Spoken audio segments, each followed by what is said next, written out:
It's time for Twit This Week in Tech. Serenity Caldwell is here from imore.com. Christina Warren from Mashable. From Engadget, Roberto Baldwin. We got lots to talk about.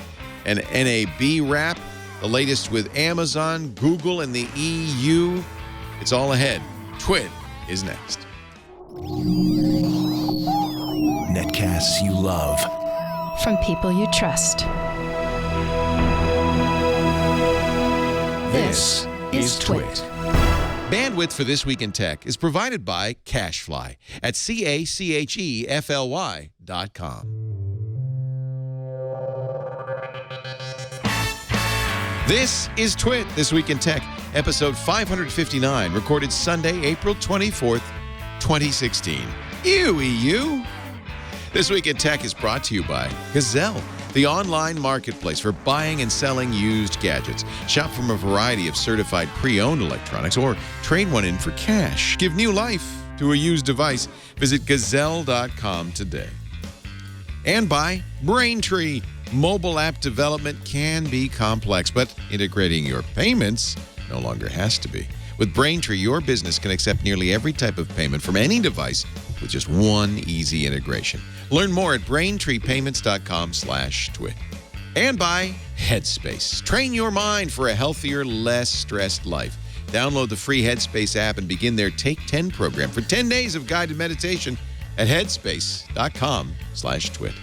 And by GoToMeeting. Be a meeting MVP. GoToMeeting is the online meeting tool that lets you easily collaborate and present from anywhere with one click, so you always put on your best performance. Step up your meeting game and start your free 30-day trial at GoToMeeting.com today.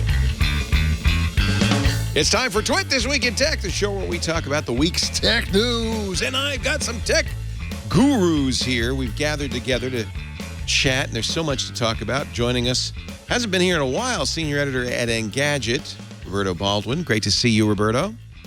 Hey, good to be on. How's it going? Thanks for joining us at Strangeways on the Twitter. Also, Christina Warren is here from Mashable. Nice to see you, Christina. Good to see you, Leo. Welcome, Film Girl on the Twitter. And from imore.com, I almost say Renee Ritchie. It's a habit, is what it is. It's a frequent thing. It's Serenity Caldwell, of course. No, Ren, we'll call her. Yes. Hello, Leo. I haven't seen you since you did that incredible review of the Apple Pencil, drawn entirely on iPad Pro. That was Marvy. Oh, thank you. It was Wasn't fun. that good? It was really fun to do. I want to see more of those. God, you and a bunch of other people. You're gonna get me to just do cartoons. Yeah. It's terrible. It's a new future. I'm not a cartoonist. I'm not. I just like doodling. Yeah, well, it's good. It was good, and your doodle of you is really good. I feel like that might have been something you practiced in 7th grade. Yeah, I mean, I've had like 12, 14 years of practice on that. It's getting there. Some people practice their married name. You were practicing your Serenity doodle. My quick doodle. I mean, it is my Twitter avatar, so right. Yeah, get some time. Yeah, you gotta get it down. And Christina, congratulations on surviving the layoffs at Mashable. I was so relieved when I saw that you're still there. But your beat is really exactly what the new Mashable wants to do, right? Yeah. I mean, it's been an interesting couple of weeks, but yeah, that's focusing on tech and entertainment and culture is kind of the new. Yeah. I mean, that's you. That's what you do. You are Film Girl. Although I was very jealous because when Apple announced on Tuesday a new MacBook, I thought, oh, great, how quick can we get it so we can review it? Well, immediately on the Twitter and everywhere else, and of course on Mashable, benchmarks from Christina Warren. Nice, you got a day and date. Yeah. They basically, I had a meeting with them. They announced it, and I had a meeting with them a little bit later that morning. And so it was one of those things where, we had like the news post up, and I had a meeting scheduled. How do they do that? Do they say, Christina, we like you so much, we've got a little something for you, and they pull it out? It sort of depends. Yeah. I mean, this was the case. You set something up. They'd reached out. It's a briefing. It's a briefing, yeah. And so I went with Lance. Lance and I were both briefed, and he received one in Space Gray, and I received one in Rose Gold. Oh, they gave you the pink one. That is so sexist. No, it's not. It's not sexist because if anybody follows me on Twitter or Mashable or Instagram or anywhere else, I'm obsessed with rose gold. Yeah. So it's not sexist. It's actually just paying attention. It would be sexist. Christina is. Exactly. It would be sexist if I haven't been on record for months of being obsessed with everything rose gold. That's true. And actually, Renee Ritchie posted on Twitter his complete collection. He has the full set. Yeah, I saw that. He does. He has the full set. I actually do. I do as well, but I don't. The watch, I don't even know where it is because it was a review unit. It's probably Mashable drawer someplace. So so I loved his whole collection, but I was like, yep. Except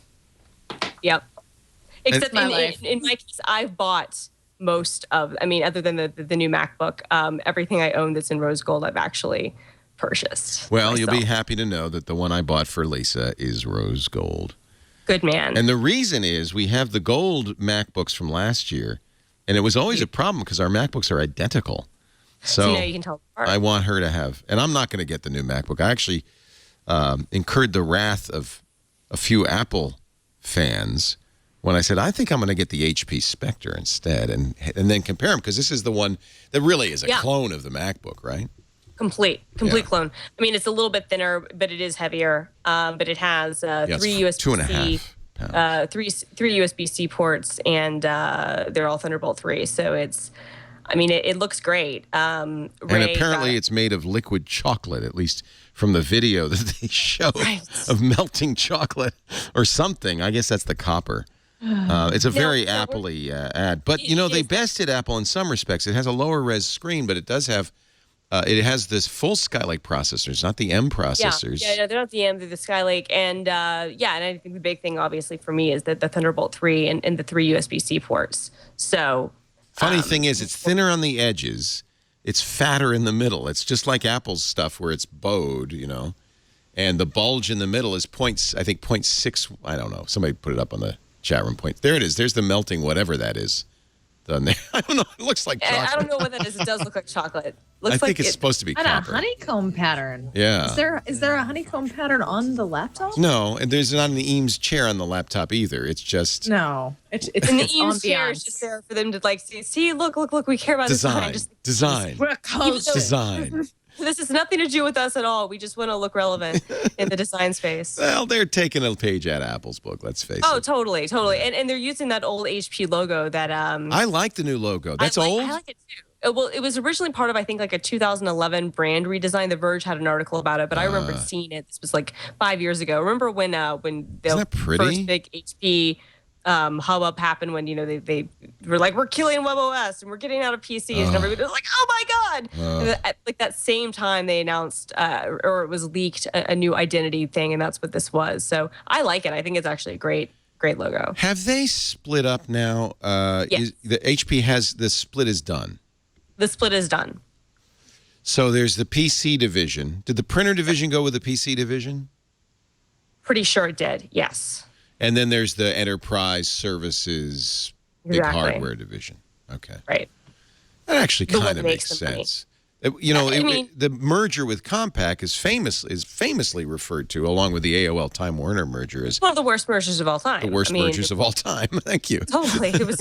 It's always on those lists. When Carly Fiorina was trying to run for president, it was one of those things where, she was like, "Look at what I did at HP," and we're all just.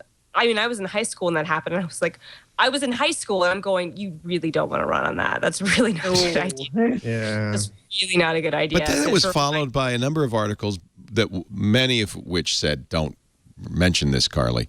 And a few said she wasn't all that bad. You can't really blame her for what was happening to HP. It has not, and certainly since she's departed, HP is still struggling. In fairness to her, she was not the worst CEO they've ever had. That would be the German guy, Apotheker. Leo Apotheker. Because he literally spent $10 billion on magic beans. Right. He bought a company called Autonomy. Right. That did nothing, that they had to write off almost the entire purchase of, and was like, I'm betting the future of the company on this. And it's like... So that's what she inherited. You can't... No. She didn't inherit that. Carly Fiorina inherited... Now it's all confusing. Wasn't it Carly Fiorina? No, Meg Whitman inherited that. Meg Carly Whitman. Fiorina came in 99, 2000. She was the one who kind of got them into trouble to begin with, bought Compaq. Then Mark Hurd took over. And then he had his whole inappropriate scenario thing. and now he's co-CEO of Oracle, so he did fine for himself. Yes, it was very famous. Larry Ellison said, what are they, crazy firing him? He's the best ever. I'm hiring him. Completely. And Larry Ellison is a smart guy. And then Leo Pottinger took over HP, spent $10 billion on Magic Beans. And then Meg Whitman was like, are you serious? This is what I'm coming into. What kind of crazy corporate governance? I mean, where's the board when all of this is happening? Oh, well, the board that's famous was the most dysfunctional board probably in modern corporate history. You know, Ray Lane, the whole thing. They were spying on each other. They were. Oh, yeah. Well, remember when, and this was, I think, under Carly, when they spied on the CNET reporters when they, hacked their email. Remember that? Crazy. Just crazy. This is, anyway. We're new company. It's a new company. And, I had sworn for years I'll never buy an HP computer because they used to be really junked up with every possible form of trialware. But I thought this is a pretty computer, so I'll give them one more chance. And it is, in a way, it's a new company, isn't it? Oh, totally. Of course, I'm going to immediately put Linux on it because I can't bear running Windows. What distro? Oh, now you're asking the geeky question, huh? Now? Whatever distro will work, actually, because it's a good call. Like, whatever will work. Yeah, because it's probably all highly proprietary hardware that nothing supports. That's the question. Right? Ubuntu. I have to say, for a long time. Pardon us while we talk, you guys. Just to bleep in anytime you want to. Anytime. Sorry, guys. Christina, I don't get to talk Nerds. much. Nerds. I'm enjoying the Linux talk. I haven't heard Linux talk in a while. I'll tell you why. It's the year of the desktop Linux. Oh, yeah, totally. You can't even finish that sentence. I can't even the say year it of straight face. desktop Linux. Well, we all are using it all the time on Android. Not we all. A few of you refuse. But and Chrome OS is Linux. But the reason, a couple of things. First of all, I can't. What Microsoft has done with Windows 10, I find so offensive. That on principle, I think it's a fine operating system. By the way, I'm not complaining about it. But on principle, because of them forcing it on people, which they continue to do unrepentantly, people call me all the time. Somebody today on the radio show woke up, Windows 10's on his computer. Didn't ask for it. But they're doing that. They said they would do it, and they're doing it. And I think that's so unacceptable that just as a protest, and I do have a Microsoft Surface Book. I guess I'll leave that with Windows. But I just don't. I don't want to buy another Windows PC. On the other hand, this is beautiful hardware. If I could put Mac OS, I would. By the way, that's the new name. By the way, isn't it? Mac OS. We've decided it's not going to be OS 10 anymore. Mac OS. Mac OS, which is so funny. It's kind of generic. Mac OS. You can't keep saying something's 10 point. Yeah. Eventually 10. 10.11. I mean, it was 10.12. It's weird. It is a little weird. 10.11, 10.12. Yeah, that is a little weird. And everybody still calls it Mac OS X. Although I know they've never gone over that. That's a useful thing for distinguishing the true nerd from the pretender. Anybody who says X, you're like. I listened to an Audible book. It was actually the really good book about Steve Jobs called Becoming Steve Jobs. Bill Atkinson said that was his favorite of all the Jobs books. And of course, he knew Jobs pretty well. And the reader, unaccountably, called it OS X the whole time. And it was driving me crazy. You think someone would have corrected them? That's what I ask. Where's the producer? I don't expect the reader to know that, but the producer, that's the producer's job. So totally. Mac OS, capital X, forward. No. Mac OX. Anyway, Mac OS is easier, right? But it's a nice throwback. Somebody call it Macos. Somebody will. I want to be System 11. That's what I want. System 11. System 11. I've been waiting for OS 11. I've been waiting for that. I figured that would be the fusion of iOS and OS 10 where we would finally get an OS 11. But no, I mean, now we're just going to get Mac OS and TV OS and Watch OS and iOS and Apple's Euro really OS and MyOS. Streamlining the whole thing. They don't even have names for their stuff. It's the iPad Pro. Just the Pro. It's all you need to know. You pick a size. This is the new MacBook. The MacBook. Yeah, it's been Apple's laptops and desktops for a long time. It's always the new iMac. Right. The iMac with Retina display. The new MacBook Pro. That only bothers us because we write about it, we talk about it, and we need a way to distinguish it. I guess that makes sense. You don't say the new Saturn. You don't say the 2015 Saturn unless you're the person buying that specific model, or when people ask you oh, you have a Toyota Prius. Right. Cool. What does your Toyota Prius have? Oh, Right. well, it has the climate control and you don't say the Prius 6.4. Only in the computer industry do we do that. But for those of us who talk about it and write about it, precision is kind of important to distinguish, for instance, the 2015 MacBook from the 2014 MacBook. So back to that subject, Christina, you liked it. It's the Core M still, right? Yes, it's still the Core M.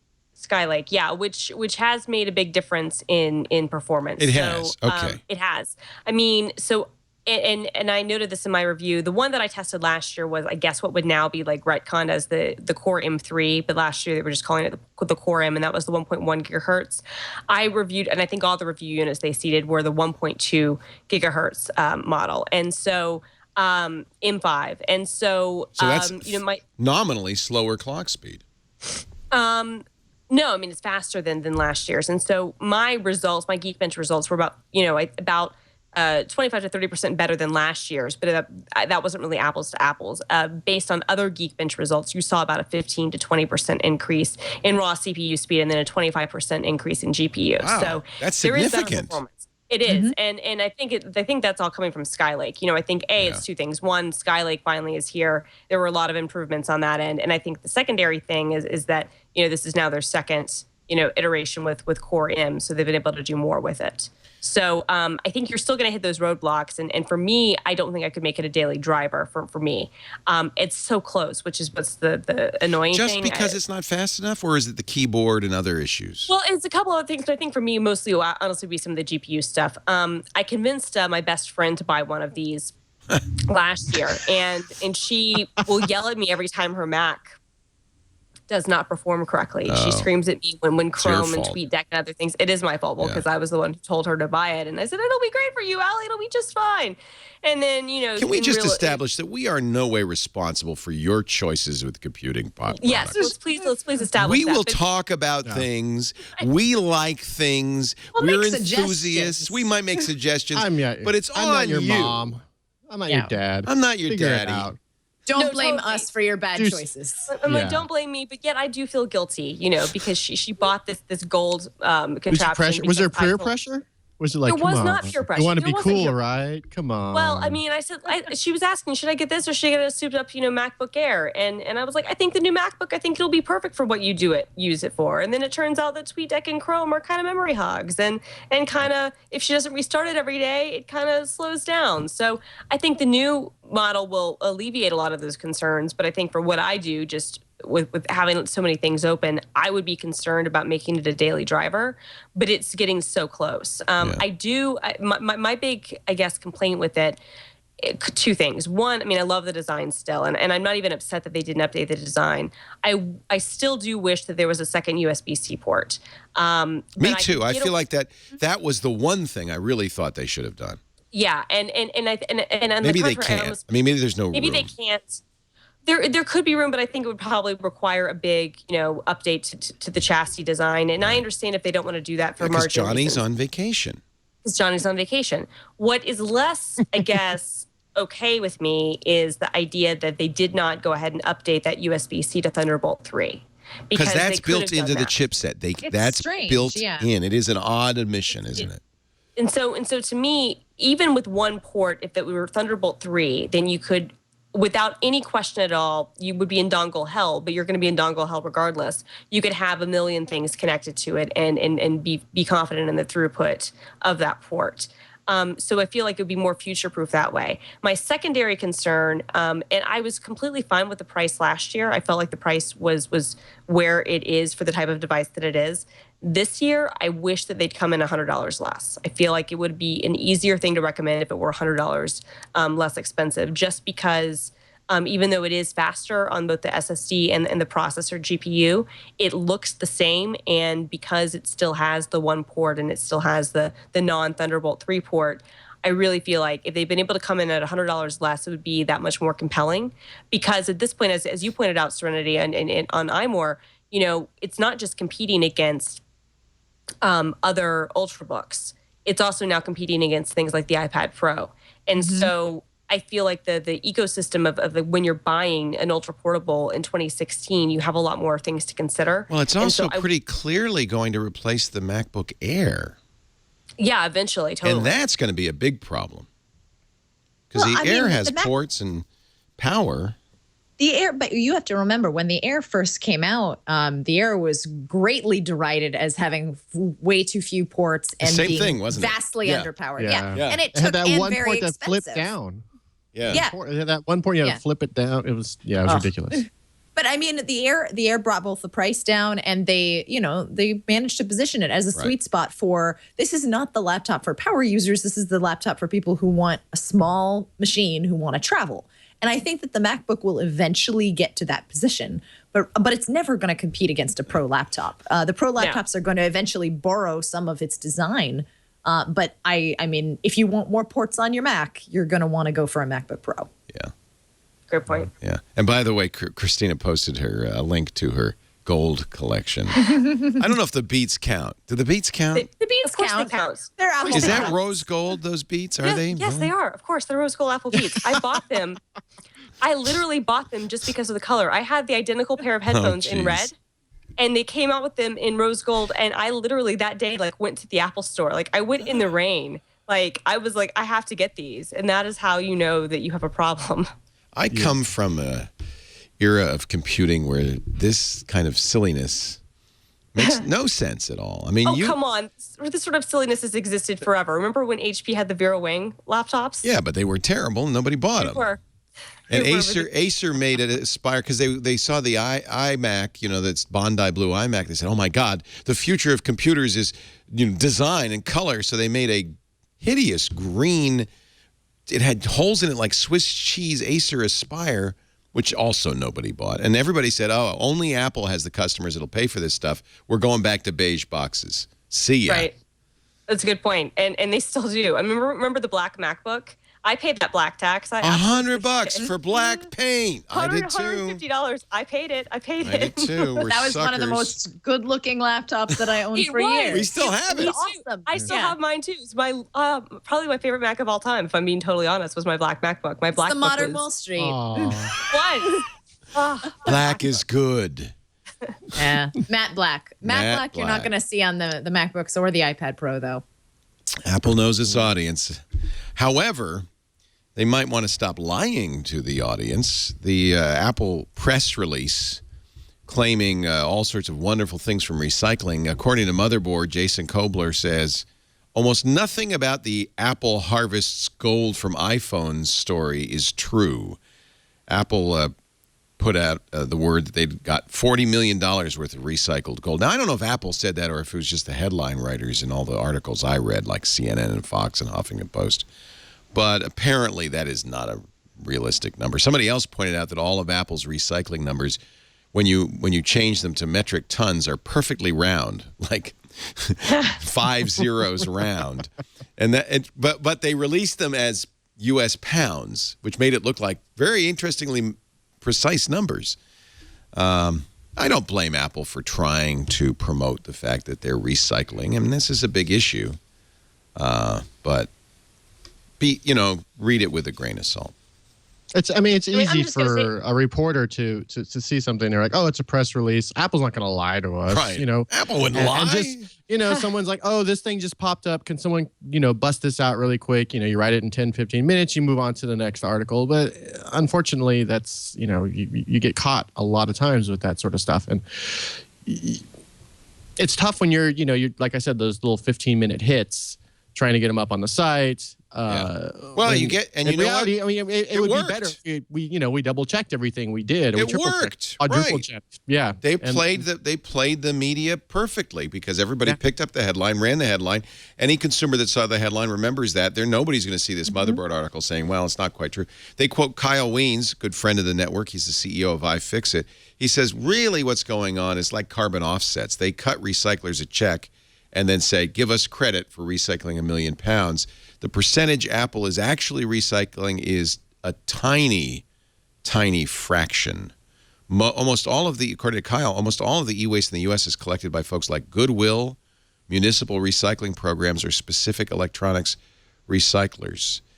even though Apple has the stores and the mailback program, they don't recycle a whole lot of stuff. And that poor robot, Liam, probably is not like very busy. I mean, he's getting new. there. He's new. He's new. And honestly, the thing that frustrates me about these stories is if you actually look at Apple's, environmental responsibility report, nowhere in that report do they say 40 million. The specific words they use were amount of material recovered for reuse through take-back initiatives in 2015. Right. Not Not even through our take-back initiatives, just through take-back initiatives. Then it's just citing the amount of pounds of gold that they recycled. Yeah. And then people spun that off as, that's a lot of gold. That means that Apple's making bank. And right. No. And in fact, iPhones do not represent a significant portion of recycling. In Washington State, Apple products are 1.78% of the total amount of e-waste, not even just waste, but e-waste recycled. In Oregon, 1.65%. So e-waste is an issue because it has to be recycled specially. It's not, there's Right. Liam, the robot, the iPhone disassembling robot. Oh, I mean, and that's why they created Liam. And I think that he's one of those things. I mean, it's a new initiative, and Samantha Murphy Kelly at Mashable got to a look at him and wrote a whole thing did about she? that. Oh, neat. Yeah.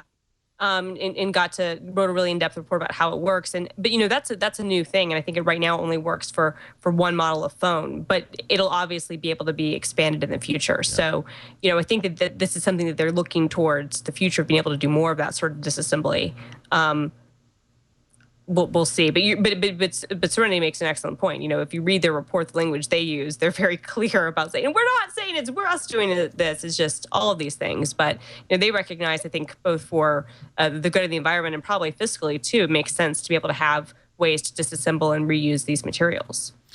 But you have to feel a little bit for Tidal, the streaming music network that has just been struggling, made a lot of deals with artists for exclusives. They got the exclusive on Beyonce's, how do you pronounce that? Beyonce? Beyonce. Thank you. It's Beyonce. I knew you would know, Christina.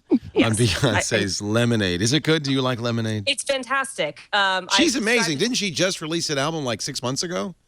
It was more than a year ago. Has it been that long? Wow. Yeah, it's All been right. a year. She released a a song. She did that released a secret song. thing, though. The whole time she was touring, she recorded an album and then just sprang it on everybody. Very good marketing. This time, there was an HBO special, and Tidal got the exclusive for one day. And then it was on iTunes. And then now it's on iTunes. And so Christina, who subscribes to everything and somehow got suckered into subscribing to Tidal for freaking Beyonce, that subscription is getting canceled as soon as it hits iTunes. Oh, sorry. Sorry. I would rather Tidal. just buy this. I watched half of it today, and I was like, oh my god, this is amazing. Is it really good? All right. It's really good. We should stop. We should just watch it. I don't know why we're even talking about anything else. We should just be talking about Beyonce and watching the Lemonade. broadcast, go watch Lemonade. And Serenity was talking about the actually very political song she released. Was it last month? Formation, yeah. Formation. Is that on Lemonade, or is that completely just? It is. It is actually on it. Yeah. So that was released right before her Super Bowl performance. Right. And then she dropped the album along with the HBO special last night. And then, of course, because she's Beyonce, even though it was sort of kind of, we all knew something was coming with the HBO special, she happens to do it during like HBO's free weekend. And it was also on HBO Go and HBO Now. She's such a genius. But wouldn't you like to be a fly on the wall? Jay-Z comes to bed and says, "Thank you, Bay. You gave me the exclusive on Tidal."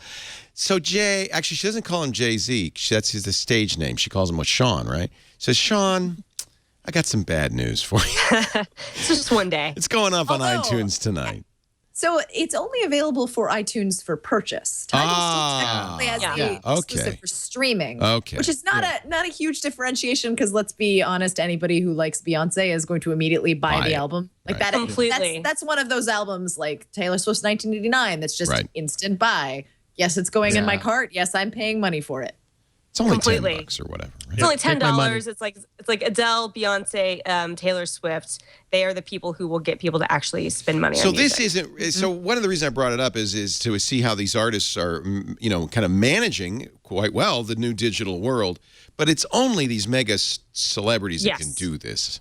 Oh yeah, small bands, medium-sized bands. They don't make anything. You know, they're going on tour. That's how they're making their money is touring. Yeah. And you really have to be careful about how you tour. You can't, you could be a band who's doing pretty well, but you're not going to want to bring like 14 musicians on tour. You're not going to want a giant light show unless you're able to sell out stadiums. Roberto, I was so jealous because the last time you were here, it was Academy Award night, and I was going to go home and watch the Oscars, and you had tickets to go see Prince in Oakland, A Man and His Piano. How was that show? Was it amazing? It was so amazing. I was here you're sitting forward, and you're like, when you're, someone's telling you like a really great story. That was the entire night. I was like, you stand up, you sit down, you're just like, this is amazing. This is a man who is, as a musician, as an artist, as someone who's able to control his art and control, who he is in the media. It's just so much about Prince that I found just amazing. And then to see him and it's hard for me to talk about it. I'm so sad because I wanted to go, and I knew the tickets were going on sale, and I missed it. I forgot, but like most of us, we said, well, I'll see him next time, and of course, that's the last time. He had a very reason I'm bringing this up. Well, first of all, to commemorate a genius, artistic genius. He had a very challenging relationship with the internet, didn't he? Yeah, he was the first person. Like, hey, here's a streaming service.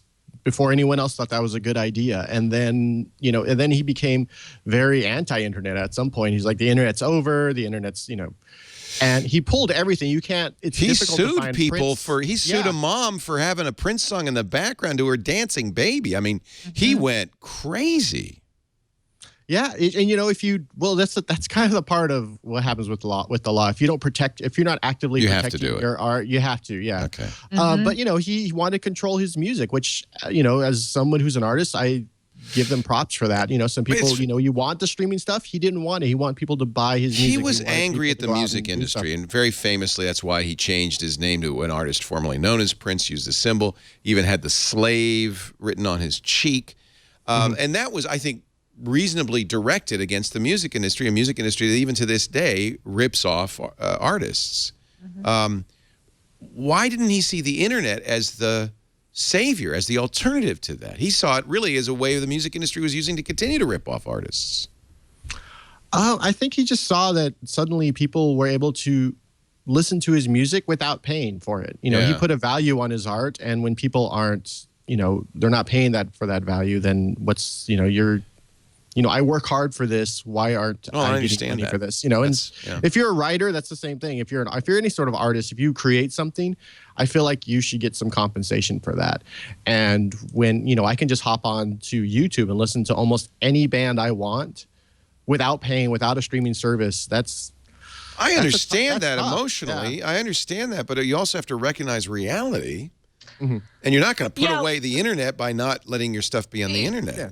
You're not, but at the same time, there are very few artists, and he was one of them, that could actually fight and still sell out stadiums and still do tours and still release music and make money that way and still have a catalog business that would make money. Obviously his approach would not work for any new artist, but he'd been around long enough that he could kind of do that sort of thing. He owned all of his own masters, for instance, which I think also put him in a little bit of a different situation, especially when it comes to streaming services and into the internet than other artists, because a lot of times, as Roberto's saying, he put a value on his music, but that value is different, I think, when you own your own masters and when you really kind of own your own destiny than when a label owns it and you're only getting a small piece anyway. I wonder what's going to happen, because he apparently has more than 2,000 unreleased tracks in the vaults at Paisley Park. And, I don't know who's going to be his executor, who's going to manage the estate, but I'm curious, because this is an opportunity for whoever is managing it to get the music to the fans directly, if they can just embrace this technology. Yeah. Well, I mean, Prince said that he didn't just have a vault. He had vaults of unreleased music, unreleased videos, unreleased, movies. Whole just separate versions of albums. Wow. Yeah, like thousands and thousands of songs that are going to be available. And whether are they though? That's my question. How are we? That's the question. Prince could have said in his will, he's like, I don't want anyone to ever see these, or he could have said, you know what, I have, I'm going to give you the opportunity to release these either as physical media or you can only sell it. I mean, I don't think he probably made stipulations not to allow streaming. Right. I mean, if I were Prince and that was my mindset, I would say, no, but you have to buy a record. It's only available on vinyl, which I'm totally fine with, but I'm a weirdo. The Grateful Dead have thousands of tracks, recordings of concerts and more in their vaults. And they have been very slowly but fairly liberally releasing those. They want to make sure that the quality is good. They remix them and then they release them. I hope that there's some vision from Prince's estate to give us this material. He is on Tidal. It is worth noting. His entire catalog. He is on Tidal. Yeah. That's the only service that his entire catalog is on. So he removed everything. And from that's, Spotify. do you think because he loves Jay-Z and he just wanted to support Jay-Z? Or that was what he'd said to Ebony. So there was this interesting article. There was this interesting interview he gave to Ebony last year. And what was interesting about this interview was that the interview went up. It was very wide ranging. He said a lot of things that he'd never talked about before. And then the next day, the interview is pulled and a very bifurcated version is up. And apparently, Prince claimed, and the author disputes this, that things were off the record. So it was this very weird scenario where even Billboard, who aggregated the interview to begin with, even their aggregated copy was pulled. Wow. So it was this very weird thing. And that's what's interesting, I think, about this too, is that he has so much control, not just over, his art, but over what interviews he did and his image. And it'll be interesting to see not just how his estate, I think, handles things like all these unreleased, vaults of music, but also how, other interviews and other projects and other things that he did over the years, how that will be preserved and released, or will it be released? That'll be interesting. Yeah. I mean, and I totally respect his desire to keep control, and it's because he did that he owns the masters and things like that, and that was really the right thing to do for him as an artist. At this point, though, I wonder what happens to all of that material. And, it's hard to know what he would want. It's interesting that just days before he passed, he finally said, okay, you can let that Coachella performance of Creep go on YouTube. That was just a few days ago. Yeah, that was just recently. Yeah. Yeah. Well, that was what made it interesting, the way the internet covered his passing. I mean, first we got over the shock, and then the first thing you want to do is you want to listen online. To his music. And he's not on YouTube, and he's not on Spotify. He's on Tidal, but nobody subscribes to Tidal. Except for me because of Beyonce. Prince was honestly one of those things I was like, honestly, I'll get a side thing of Prince's whole catalog too. So it was this weird thing where you're trying to find a way to kind of mourn his fans and listen to his music, and we're all kind of relegated to buying iTunes. It's very retro because literally the way that you normally would, when David Bowie passed, you would just go on YouTube, go on all these other services, go on streaming. And it's with Prince, nope, can't do that because he was extremely good at getting all those things taken down. I will say, go ahead. Apple Music did something really interesting where, of course, Prince's catalog is not on Apple Music. Nope. However, Beats One has a broadcast license. They have a radio license, which covers Prince's catalog. So for pretty much starting with his passing, Zane Lowe did an extra hour on his show, played nothing but Prince. Juliet Anuga played nothing but Prince for an hour, and then played songs inspired by Prince for 2 hours. And then this entire weekend have been basically Prince love fests. And that's that's one of the really compelling things to Beats One is, Apple Music doesn't have this music on their live radio service. can really totally sing. Sirius was doing the same thing. I can't remember what station it was, but one of the Sirius channels was literally playing nothing but Prince 24/7. And you're right. That is where having a broadcast license actually is really compelling, because you could turn into Beats One, you could turn into Sirius if you subscribe to that, and hear the music, which feels so retro to have to do that. It really does. Yeah, but there was the Minneapolis local radio station in Minneapolis was playing Prince nonstop, and it wasn't just playing Prince because he was so part of that city. they were interviewing people who knew Prince. They were interviewing people from the band. They were interviewing local reporters, and so it was. I mean, it's great for them, but now what? Yeah. You have to wonder what the right strategy is for an artist. It's just unclear. There's no roadmap. It's all new and all different.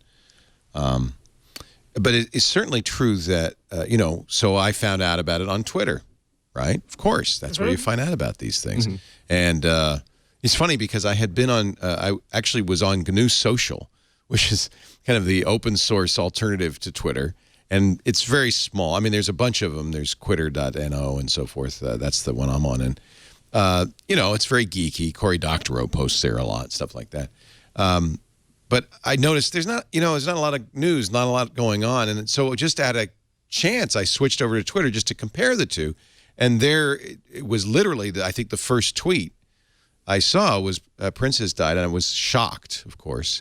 And then, of course, what's the first thing you do? You stay there, you look, you want to verify it, of course, and you do that. I didn't run to the radio. I didn't run to CNN. You stay online. You start watching videos. Yeah. You start watching tributes. This is what we do now. And I think anybody who, anybody who's an artist or in the public has to think about, well, what does that mean going forward? How does it even make any sense to hold on to stuff when the problem is you hold on to it, it's going to get out, and you won't have control of how it gets out. Mm-hmm. So you need to have a strategy for how it's going to get out. Except the stuff in the vaults. We may lose that forever, which is probably not what he would have wanted either. But who knows? All right, sad, but I wanted to acknowledge it. And obviously, Roberto, you're a fan, and you were very fortunate. You saw him twice in the last couple of months. Yeah, I saw him twice. One at the theater in Oakland and once at Oracle Arena. Very nice. He got up, he danced. He wasn't frail. He rode off on a bicycle a few times in Oracle Arena, which is he apparently liked to do that. At the end of the show, he'd go on a bicycle. The lights would go down, and anybody who knew better would stay in the audience because he would be back. But first, he would ride around on a bicycle. Yeah, what a character. Yeah, it was. I mean, both shows were amazing. Yeah. Both shows, different songs. Yeah. Do people? I'm curious. Do geeks turn to radio anymore as I mean, you would have missed something really great if you didn't do that. Whether it's a Minneapolis station, which you could listen to on the internet, or Beats One. I didn't think to do that, and I work in radio. I mean, Twitter was the one who pointed me to the Beats to the That's to what the you Minneapolis do. You go to radio. Twitter. You go to Twitter. Yeah. Twitter's like, they're playing Prince the entire time. Like, okay. And Twitter becomes interviews this curated fountain of information, which is amazing. Yeah. Yep. So that's why, for all its flaws, it's not going away. I hope not. Well, it can't. Hopefully it'll change a little bit. But it can't. I mean, that's why. I mean, I went to GNU Social. It's not the same. You need to be where everybody else is, and there's a community, and there's this, this vibrancy. Whoa. Speaking of vibrancy, a bunch of motorcycles just went outside. Are you watching Purple Rain? That was a weird thing, because I want to watch Purple Rain that night, and I went to several sources, all of which had an error message when I tried to play Purple Rain, and I was wondering, if they've been pulling this. I finally ended up buying it on one place I was able to buy it, and we were able to watch it. But I thought that was odd. And of course, AMC is re-releasing it, and this weekend you'll be able to see it in many theaters. Yeah. I wonder if there were too many people trying to buy it at once. Maybe that's what it was. Because Wikimedia had an interesting blog post about how they handled the traffic. Didn't you? Wasn't that interesting? Yeah. I thought that was fascinating. How they were able to cache that article because it had like 1.85 million views in the first hour or something. And so how do you cache that without bringing down the rest of all the Wikimedia server run stuff? And how do you, serve the cache versions and then how do you, handle edits and all those other things? It was a really interesting read. This is an article from Ed Earhart, who was with the Wikimedia Foundation. Here's the graph of traffic, the sudden spike. And in 24 hours, 10 million views of the Prince webpage. There's another place people go, I think, to find out, well, how old was he? At the very least, find out how old was he, and information. Yeah. Again, another thing to thank goodness for. We have Wikipedia. What a resource that is.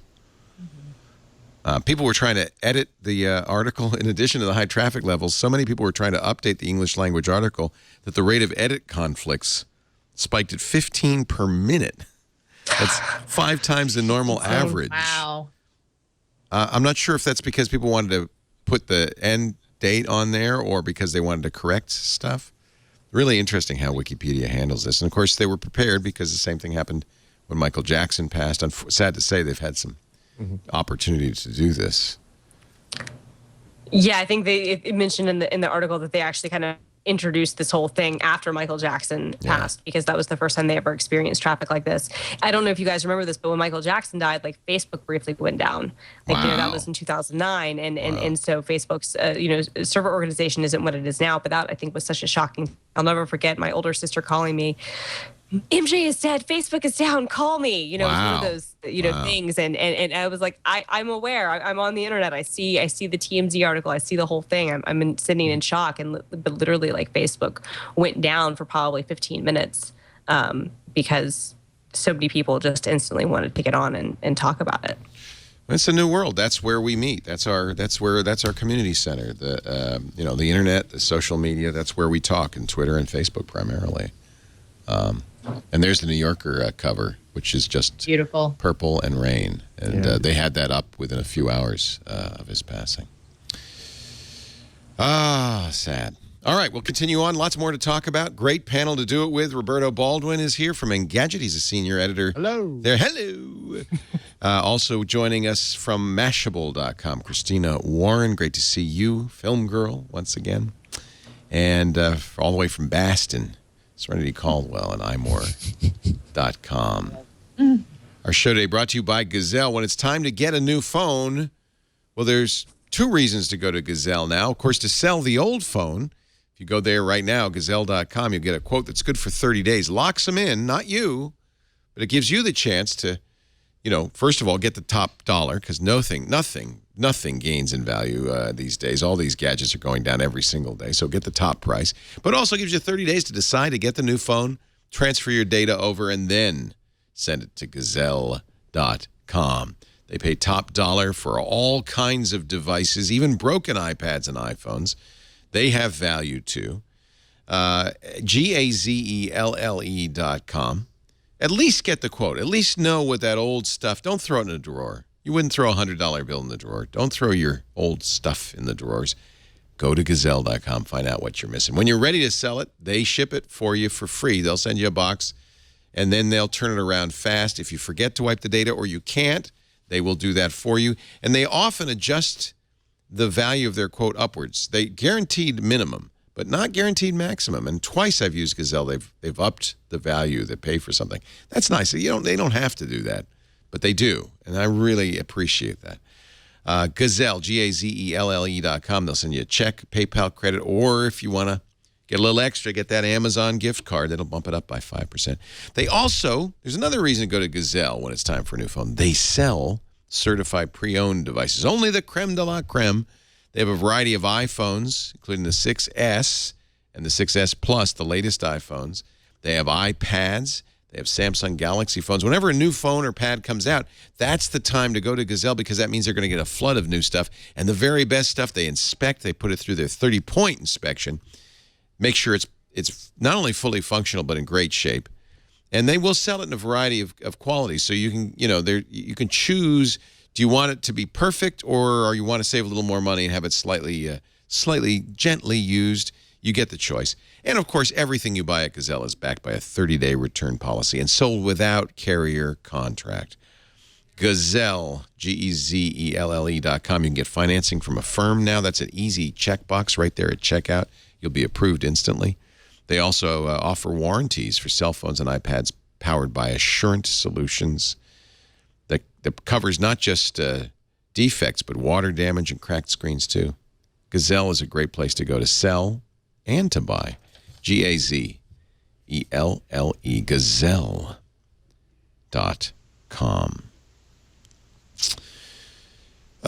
Google in trouble with the EU. It's been a year in the making, but the EU has decided to lodge a formal antitrust charge against Google, saying that they use their 90% market share to promote the Android operating system to force carriers to put Google software on Android. You don't have to, by the way.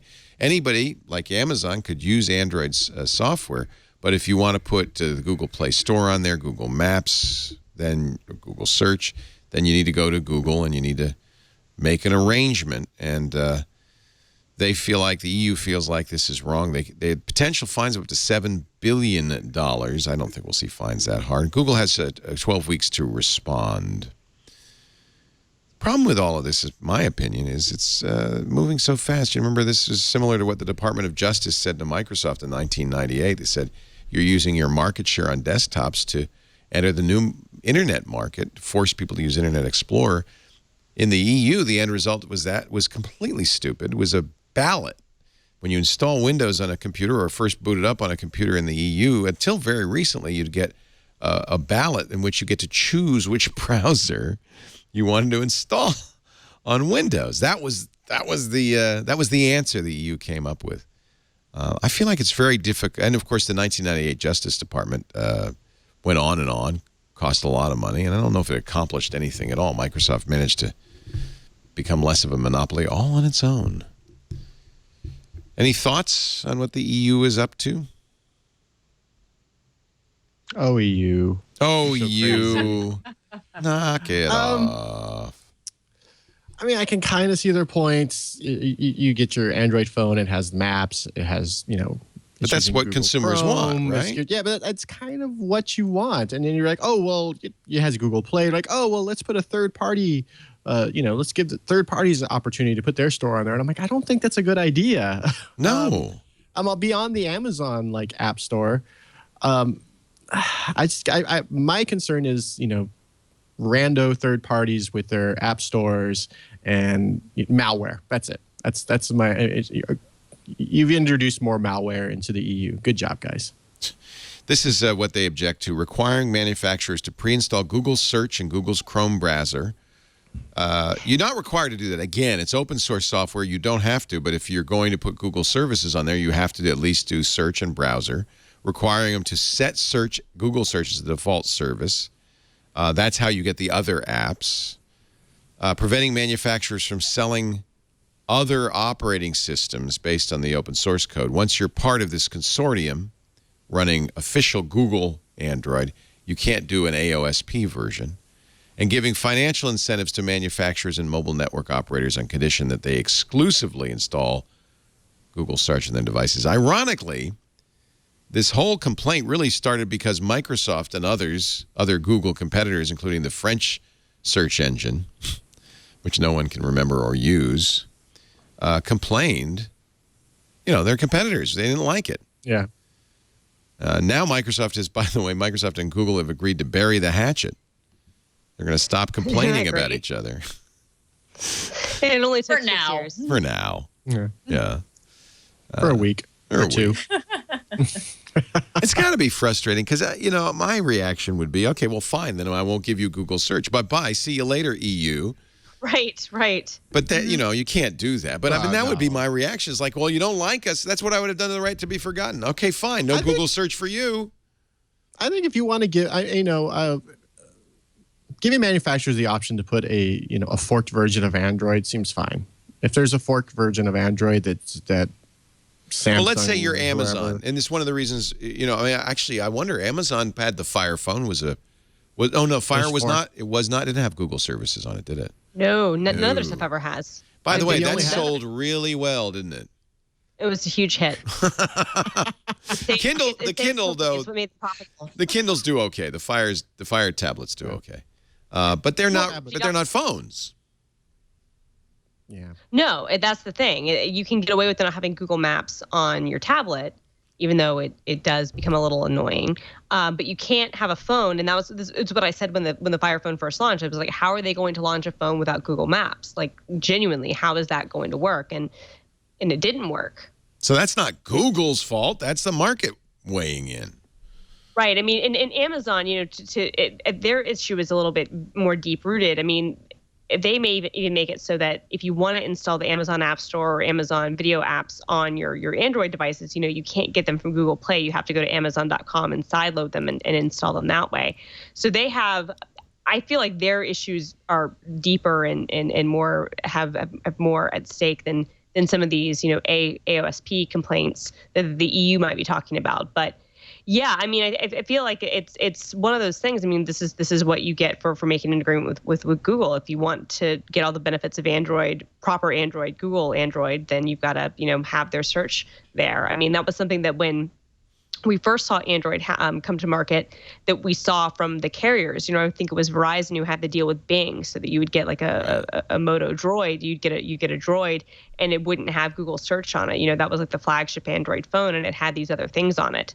And Google very quickly kind of realized, oh wait, if we don't put these provisions in place, then the big things that we are creating this operating system for and giving it away for free for, to be able to get more information and more data from users and be able to more, heuristically build models about how, predictive stuff works and get this information and target users with our advertising won't exist anymore. So it's kind of a push-pull, but I kind of wonder, I mean, it's interesting that this is happening now. It's like, where have you guys been for the last, 8-9 years? Because this has always been part of the trade-off. There's kind of a bitter irony in this, though, because if Google hadn't offered a free version of Android, hadn't made Android open source, hadn't created AOSP, they wouldn't. I mean, Apple doesn't do any of that and is not being challenged because an iPhone has, an iPhone is an iPhone, well, and so Apple is.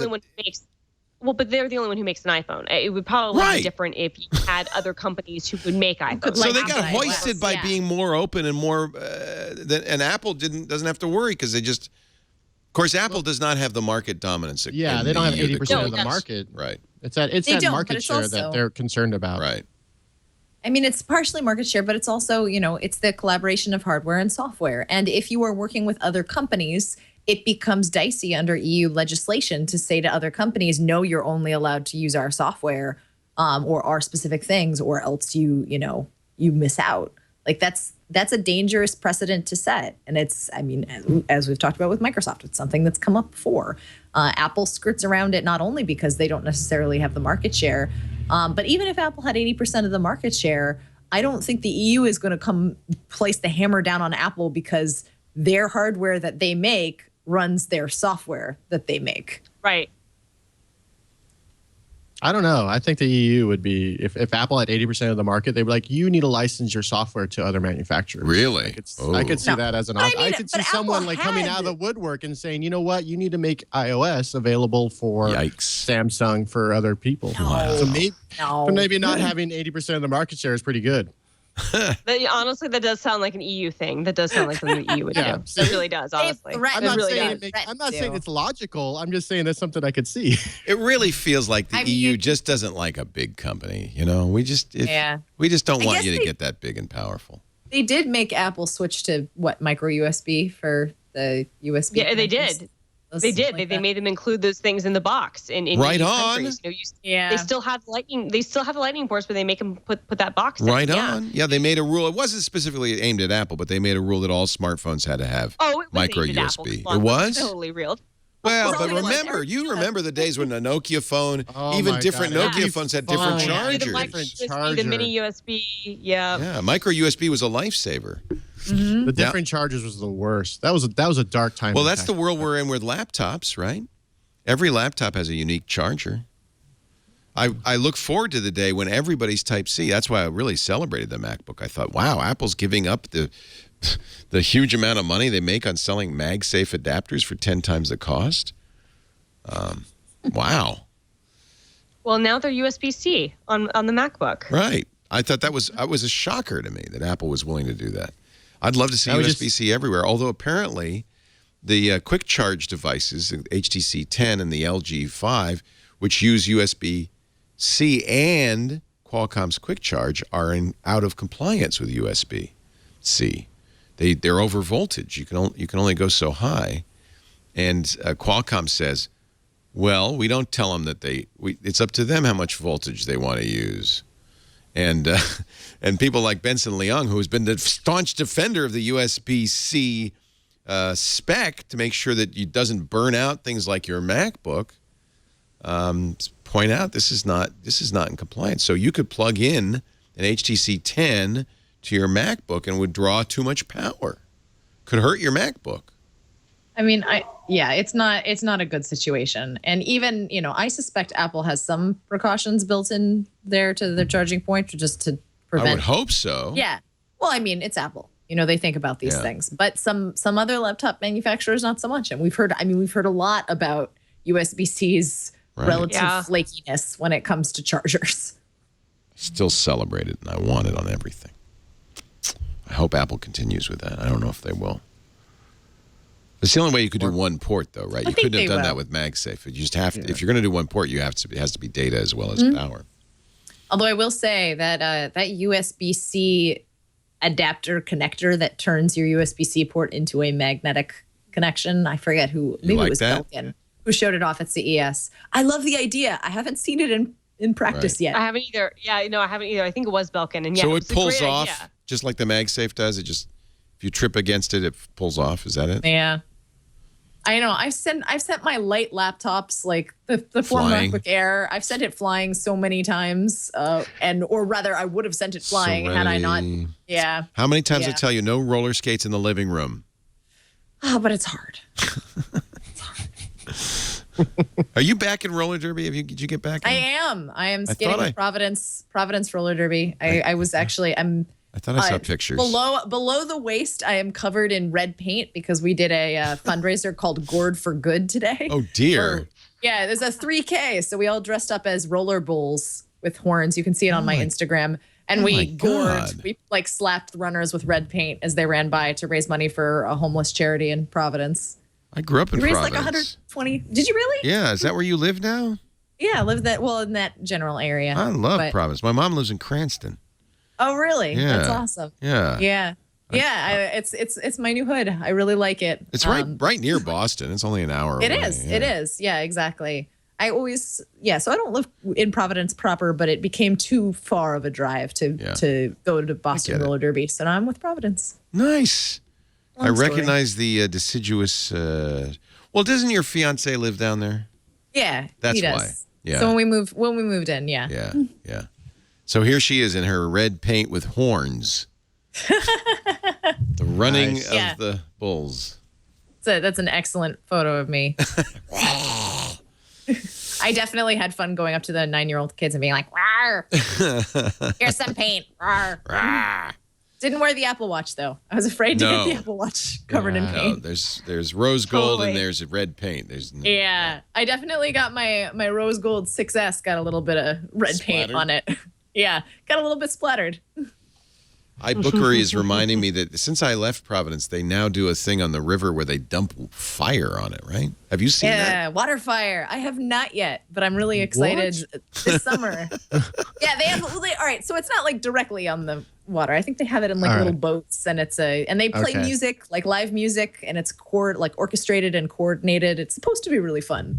I've never seen it, so it could be lame, but water fire from the Brazier Society. Yeah, in my brain, there's just a guy with a big jug of gasoline, just pouring it into the river, and then just flicking, throwing in there. There you go, guys.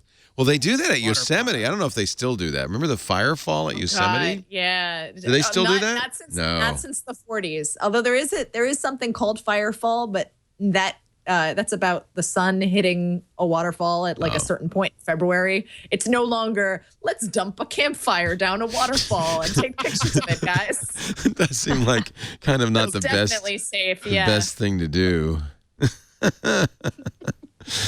All right, we're going to take a little break. Smoke them if you got them. I see that. That's silly. Nobody smokes anymore. That's silly. Our show, vapes now. Huh? We all vape. Vape it if you got it. Oh, man. That's even more disgusting. I just think of Larry Sanders. No flipping. No flipping. Oh, and there's another one we lost. Oh. It's been a crappy year, and we're only in April. It really has. Such a terrible year for great people. You know what's sad to me is they're all my age. That's what really scares me. Our show. Harrison Ford goes away, I'm going to be really sad. Yeah. That's all I'm saying. We had a great, hey, by the way, we had a great week. We have a best of, I think, from the week just passed, and then we'll talk a little bit about what's coming up. It's going to be a big week on Twit. Watch. On Twit. Listen. Hello and welcome to the Twit Live Special at NAB, the National Association of Broadcasters show. We're here with the entire team. If you are in content creation, if you are a broadcaster, if you at all love the process of creating, of imagining and bringing it to the screen, then, well, this was the place to be. Twit Live Specials. We are surrounded by cameras here at the Zcam booth. We actually synchronize all 48 cameras in a very precise manner. And then we can come up with the bullet time-like effect. This Matrix-looking squid-like device, you tell me, is actually the perfect VR system. This is the first camera that we really use that just feels like a production camera for live. iOS Today. I want to show you guys an app called Rico Live's Multicam. So that's the camera on the iPad. Right. Yeah. But what's even cooler is I've got Megan on the same network, so I'm going to tap here in the bottom right. It shows Megan's iPad. So you're doing a multi-camera shoot with iPads. It's a $5 app, Leo. $5. $5. Triangulation. Our guest, I'm thrilled to have him, Matthew Wood, supervising sound editor at Skywalker Sound. Give us a little general preview. I've been trained in your Jedi arts by Count Dooku. Twit. I'm your father. But he's actually General Grievous, Jim. That's the difference. That was a lot of fun. If you didn't see that triangulation with Matthew Wood, it was really good. He has edited all the Star Wars movies, including the most recent one. He is a sound editor and just a remarkable fellow and young. And he's worked at Skywalker for 26 years. He got the job when he was 17. Big week coming up. Jason Howell has the latest. Hey, thanks, Leo. Here's a look at a few things we're going to be watching in the upcoming week. First, it's Earnings Palooza. There's Apple, Twitter, Facebook, Nintendo, LinkedIn, Sony Corp.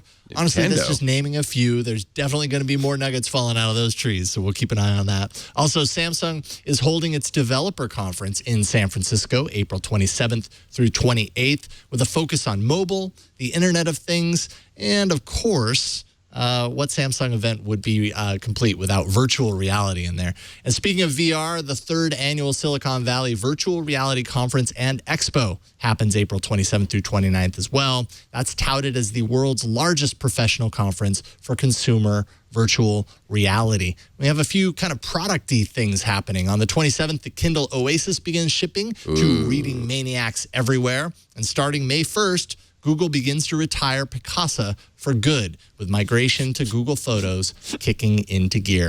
Megan Maroney and I will be following these and a whole lot more on Tech News Today all week, starting at 4 p.m. Pacific, 7 p.m. Eastern at twit.tv/live. That's a look at the week ahead. Back to you, Leo. Thank you, Jason. Yeah, it was a really fun week at NAB this week. We can talk a little bit more about some of the things we saw in just a moment. Our show today brought to you by Braintree. If you're a mobile app developer, the last thing you want to do is write your own payment system. Please, please do not write your own payment system. Security issues, it's a lot of work. And there's a much better choice out there. Braintree Payments. Whatever the payment system your customers want, Braintree has it. Android Pay, Apple Pay, Bitcoin, credit cards, PayPal, Venmo. They've got it all. And when the next big thing comes along, all you got to do is check a box in the control panel and your app will have it too. It's a full stack payment platform, easily adapted to whatever the future holds. You get it all in a secure fashion. These guys are the kings. They're the ones behind Pinterest's buyable pins you see everywhere. They're the ones behind the payments on Uber and Lyft. They do it all. Airbnb and hotels tonight. GitHub uses Braintree. Accept anything from pounds to PayPal to that next big thing. All you have to do is go to braintreepayments.com/twit. Sign up today. Your first $50,000 in payments are fee-free for iOS, for Android, for JavaScript, so you can use it on the web too. In .NET, in Node.js, and Java, and Perl, and PHP, and Python, and Ruby. It's Braintree. BraintreePayments.com/twit. Don't do it yourself. Let Braintree do it. We're talking about the week's tech news. Joining us, Serenity Caldwell from imore.com. Great to have you. Great to be. Yeah. Christina Warren from Mashable. And from Engadget, it's Roberto Baldwin. We're talking about all the the week's news. What are you laughing at? I wasn't smiling the last time we did the lineup, so I felt like I had to do something nice. Did you have a cheesy? You did. It was good. I mean, it's just this is just cheesy to begin with, so I just kind of amped it up. You're a good-looking man. No, you're a fine-looking fella. You got that Kirk Douglas chin thing. I have the super chin. I can hold things between my chin and my lip. Damn, I always wanted that. Hold on. Can you hold an Apple Pencil between your chin and your lip? This is too slippery. If I had a pencil here, I could hold it. Oh dear. Oh, I'm gonna go get I should go get a pencil. How did we get? How did we get to this? How did this happen? A million art supplies down here. Hold on. But are your legs red? No. Amazon. I saw this article. I thought, wow, this is really interesting. Ann Christie, who is a Navy commander by day and writes romances at night, wrote an interesting article about scammers on the Kindle Unlimited. So Kindle Unlimited is your subscription, your Netflix for books. I keep getting tempted. I haven't yet done it. Did anybody use Kindle Unlimited? I did, and then I forgot. Subscribed to it for a number of months, and then I unsubscribed. It was fine because you never used it. I never used it because the problem is they've got some good books, but a lot of the selection is kind of like what Netflix was in its early years. Yeah. Where you have some limited. But it's pretty fairly limited. If there's an author, if there's if Ann Christie is, and you're a big Ann Christie fan and you can read all of her books, then that would be worth it, right? It's a monthly fee, unlimited. So what's interesting is how authors get paid, and until Christie wrote about it, I had no idea. So the theory is that all the money that goes into Kindle Unlimited goes into a communal pot, which is divided up, not based on the price of the book, but the number of pages. This seems very equitable, right? If you write a great page turner of 500 pages, you get more than if somebody writes a book and only 20 pages are read, right? You get paid per page, in effect. But there are scammers, and apparently there are thousands of books on Kindle Unlimited where the book is win an iPod, right? And what happens is on the first page it says, okay, jump to page 3000.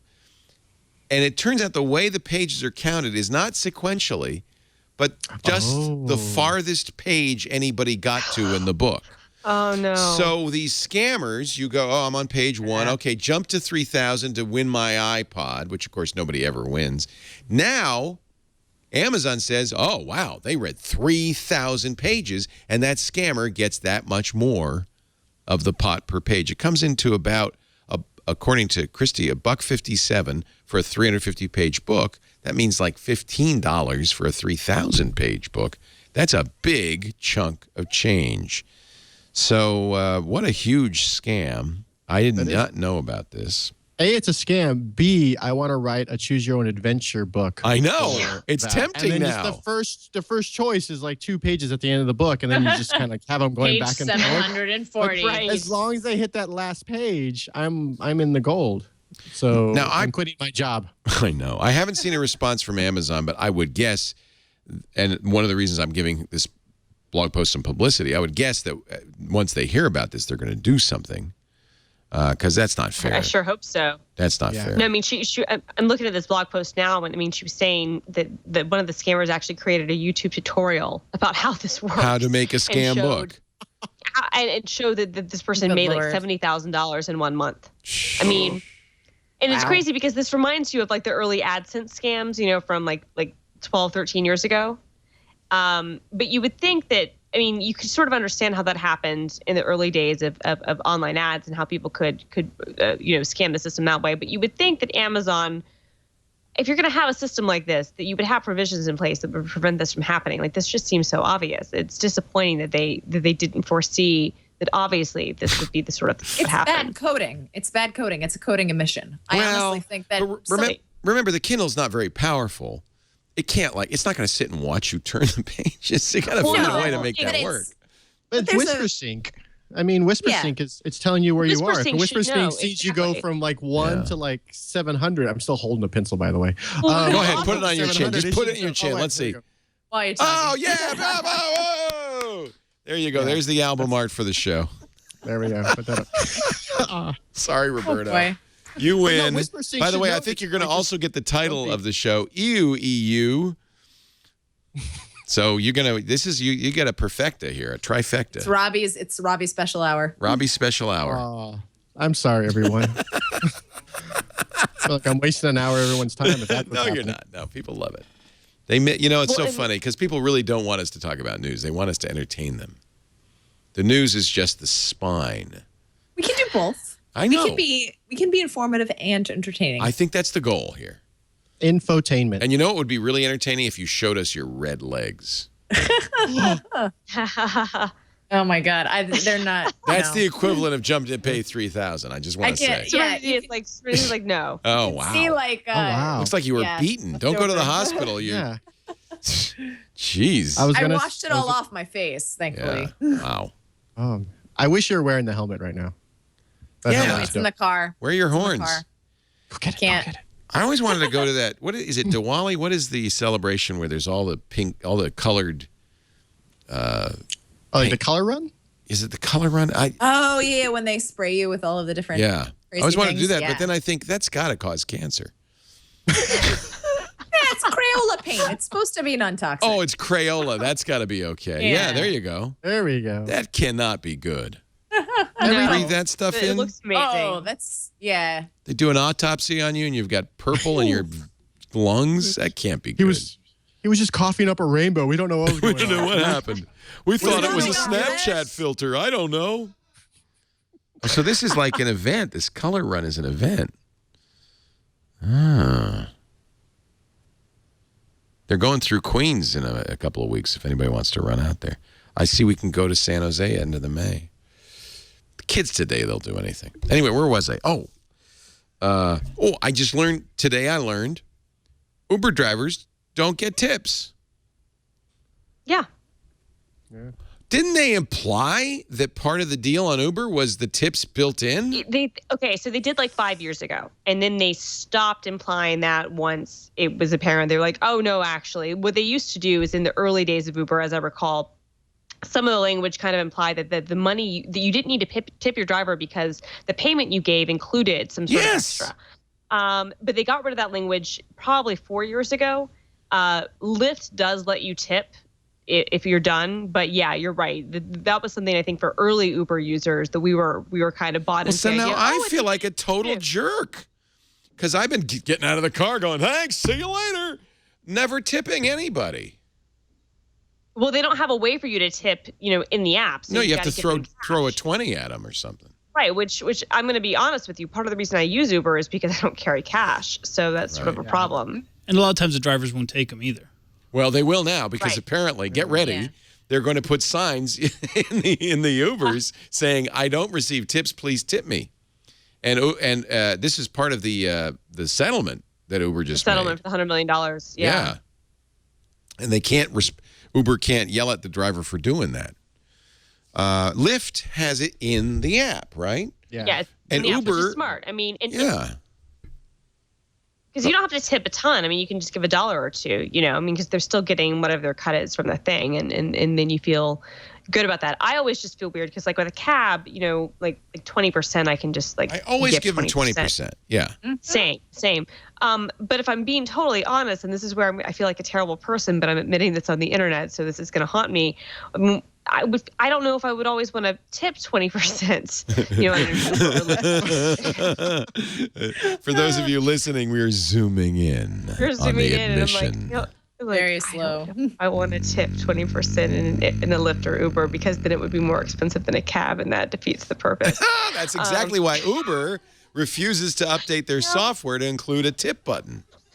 But I would give a few dollars. I would do that. I'm just not saying I would always give like 20%. Just there's a place at my local cafe. They have like a pseudo square that I think is run on Samsung, and it flips over and it says, "What would you like to tip? 5, 10, 15, or 20%?" And then it shows it on those various things. And granted, I think that's a way to guilt yourself into paying 20. Totally. You're like, because you're like, I'm not going to do the bottom. $5. Yeah, I don't want to be a super stingy person, but that might be a good way of just like Uber. How or tie tipping to rating? maybe. I feel like that would get messy fast. But yeah. And don't look back because like there's some situations where it's like, and here's the thing, like for a shorter trip, I might tip more. You know what I mean? Like if it's like a $5 like ride, I might be like, here's $3 because that's usually what I do in a cab. But like if it's like a $50 ride, I don't. You don't want to pay 20% on a $50 ride. Yeah. Right. But I also feel I feel terrible. I feel terrible. I have so many feelings about the sharing economy and I feel terrible because I assumed they were getting tipped and I'd never tipped. Yeah. Well, now I feel like I've been a jerk this whole time. Yeah. Well, you know, they could just raise the prices and build a tip into it, and I think that would be okay. Uber made me feel like a jerk. I'm taking Lyft from now on, except those stupid mustaches are even jerkier. At least they're now in the little electronic mustaches and not like on the front. I found out, you know what? I just found out, and I'm also chagrined about this. It's my cousin who invented the giant pink mustache. David Eilers, he's the guy. David Eilers, the guy. He's my cousin. He's the guy who's responsible for stunts. Or is it Ethan? It's David or Ethan. I can't remember which one. He's responsible for stunts. Well, they're brothers. It's one or the other. At Lyft. He's the guy who came up with not only the pink mustache, but the April Fool's prank Uber lifts. Oh, do you know about those? No. I tried to ignore those things. I have never ridden in a Lyft because I feel like it's going to be some guy in his Toyota Tercel. Oh, well, I feel like they that used kind of used to be. Yeah. This is in what the early days. This is in the early days. It's it would Ethan, be like they would, not David. It's Ethan. In the early days, how Lyft worked is it was honestly I was not a fan. They were like sit in the front, do a fist bump, and I'm like, yeah, I don't want to fist bump you. Just drive me somewhere. I don't want to fist bump you, and I kind of don't want to sit up front with you because you're my driver. You sit in the front. Well, that's sort of the thing. I'm like I'm actually paying you more than a taxi to take me to where I want to go. And I'm happy to do that. But part of that agreement is that we're not friends. Right. I'm perfectly happy to have a conversation with you, but like, don't make me sit in the front. Like, yeah, that's weird. My first Lyft, I sat in the back seat. Yeah. I sat in the back seat of my first Lyft, and the guy's like, oh, you can come up front. And I'm like, no, that's good. I'm good back there. Well, it's awkward. But now you feel like a jerk. I keep wanting to say the other word, the D word, but now you feel like a jerk because you're now like this elitist scum that's not even going to sit with your driver. But what's wrong with you? You're hiring a driver. But you're hiring them to drive you. Like, and the whole it's different if a woman doesn't. It's different if a woman doesn't. In some ways, it's worse because now you're implying that he's going to like put his hand on your thigh. Hey, stop it! Hi. I have the pink mustache.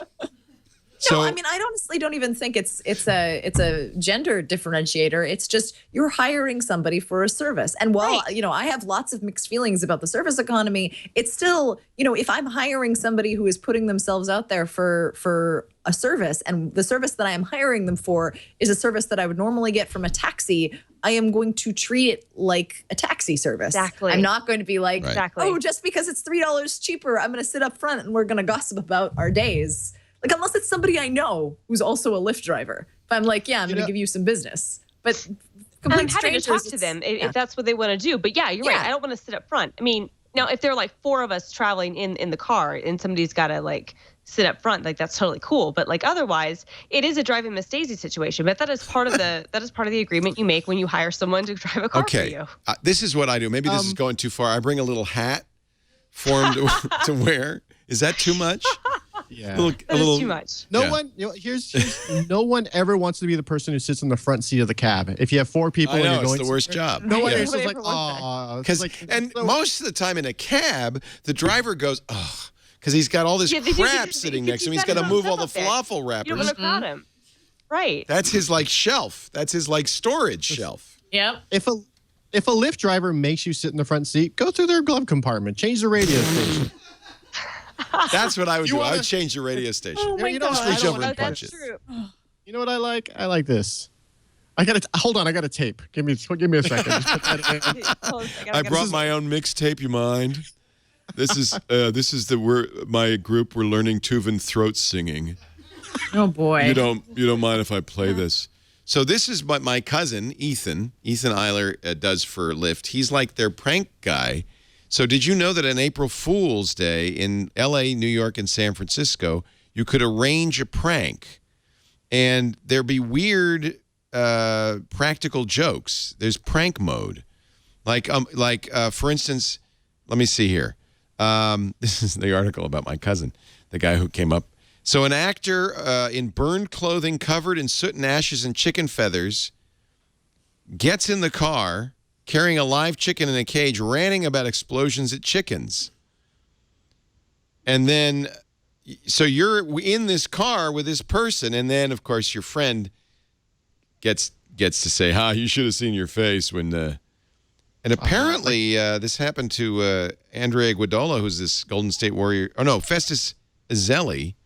His Lyft driver turned on the radio, and a fake talk show began reporting the news that he'd been cut from the team. Oh, my God. Meanwhile, his teammates who were in on the gag began texting him their condolences. But then there was cake and balloons, so everybody was okay. I guess. Boy. Yeah. So literally, this is punked on wheels. Yeah. Yeah. That's dangerous. Yeah. Because then he'd be like, oh, you know what? The coach, I've got some things to tell him, you know. The thing is, Ethan actually had a company called Car Stash that made mustaches for cars and then got hired by Lyft and brought the mustache along with him. It was an acqui-hire? It was an acquire. They said, you're good. Would you please put my... Have you seen the cars? I just saw one today with fake eyelashes on the headlights. You've seen those, right? Oh, yeah. Yeah. That's kind of weird. Those are painful. Yeah. Maybe he can design something that makes the Tesla Model 3's front end look a little bit fancier. You don't like it? I love the Model 3. I put down a deposit for a Model 3. Did you? Yeah. Yeah, I did. Welcome, one of us. Wow. That's a cute bug. Maybe not that much. That's Herbie the love bug. So the Model 3 doesn't have a radiator because it's an electric car, right? Mm-mm. So it's got this interesting front end. I think it looks like a shark. Yeah, it does look like it's coming for you. What number is your reservation? Do you know? I don't know. I don't they know don't if that's tell on you. my number. All I know is that I'm on the East Coast, so I'm essentially screwed. You're not going to get it. Yeah, exactly. It's going to be a while, which is why I ended up leasing another Prius because I'm like, I leased a Prius back in 2014 when I thought, I just have to get through 2 years and then the Tesla Model 3 will be here. And then it's 2 years from now, and now there's no Tesla for at least 2 more years. So I'm like, okay, I guess I'm getting back into a Prius. A Tesla, you're not buying a car, you're buying an experience. Mm-hmm. And this is part of the experience. waiting forever car. I've had a Model X on order for some time. I finally wrote an email to Tesla and I said, "Where's my car? Because it should be done by now." And they said, but you want a car that works. That's what I said. They said, "Well, you mentioned that your lease wasn't expiring until September, so we're going to have it for you in September." I said, "That's good. Thank you. I'll see you in September." Yeah. And hopefully it will, all the bugs will be worked out properly. Yeah, exactly. You don't want number one off the line. Or doors will open, because that's the part of the problem is sometimes they open, sometimes they don't. Sometimes they open while you're driving. Sometimes you can't get out. It's a feature. It's a feature. It's a bug. It's software. Hubris. That's all. That's what they called it. Hubris. 1 million people access Facebook from Tor every month now. It's fascinating. Isn't that interesting? It's so interesting because it's like, I wonder where those people are coming from. Like that would be the interesting thing to see would be the geographic breakdown. If it's people who are in countries where they're afraid that their network traffic is being monitored, so that's why they do it, or if it's paranoid people in the United States or what. But that's really interesting. Or you just do it because you can. Yeah. But 1 million's more than that. So it's Facebook.onion, right? And you have to be running a Tor browser. Mm-hmm. Facebook's been doing this for some time, about 1.5 years. And the idea is that with Tor, as I think you all know, your identity is not completely invisible, but it's, you're making some effort to keep yourself anonymous. Although an anonymous on Facebook knows who you are. They know everything. They know what kind of underwear you're wearing. So, or if you are. It's a country-specific thing, though. Right. It's not necessarily that you want to be anonymous. It's that you don't want your country snooping on your Facebook traffic. Right. Right. Word. Yeah.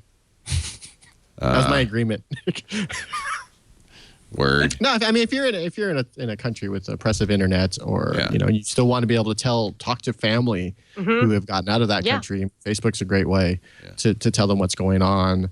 I'm still concerned about Facebook's requirement you have a real name, especially for people who are in these countries who are using Tor. It's True. Weird, sort of this weird thing. But the fact that it's there is nice, and sometimes I get extra paranoid about stuff, and I'll use Tor. So have any of you turned on Facebook? Actually, we'll hold that thought. I was going to ask you if any of you have turned on any of the Facebook bots, because I have, and I feel like I'm just going to kill them. I'm going to kill them. Yeah, seriously. I'm going to kill that bot. They're not good. They're not good. You're like, oh, I could talk to this bot for 5 minutes, or I could just open the app and get this taken care of in 20 seconds. Whatever you do, don't turn on Poncho. I was going to say, I love it, but yet it is, Oh, so annoying. So Poncho's you guys remember? Go ahead. No, I was saying you remember the early AIM bots. Yeah, of course. We've come a bit of a ways. What were the AIM bots? What were they for? Were they like psychiatrists? Yeah. Some of them were fun. Some of them were silly. Some of them were the old Alice thing. Some of them were creepy. Yeah. But Poncho is the weather bot, and I really like it, except it comes sometimes at inopportune times. You can tell their servers are sometimes hit with things because I'll get a jillion Poncho notifications at once. And the one annoying thing I do have to say is that you'll get your Facebook bot notification on all of your devices. So if I'm at home, it'll hit my iPhone, my iPad, my computer, my other iPhone. And I'm like, really? Really? I don't need it on all of these things right this second. Oh, crap. I clicked on it. Now he's back. So the thing about Poncho that's really annoying is you can't cancel it. I type stop. I type cancel. I type go away. Stop bothering me. And all he comes back with is nonsensical stuff.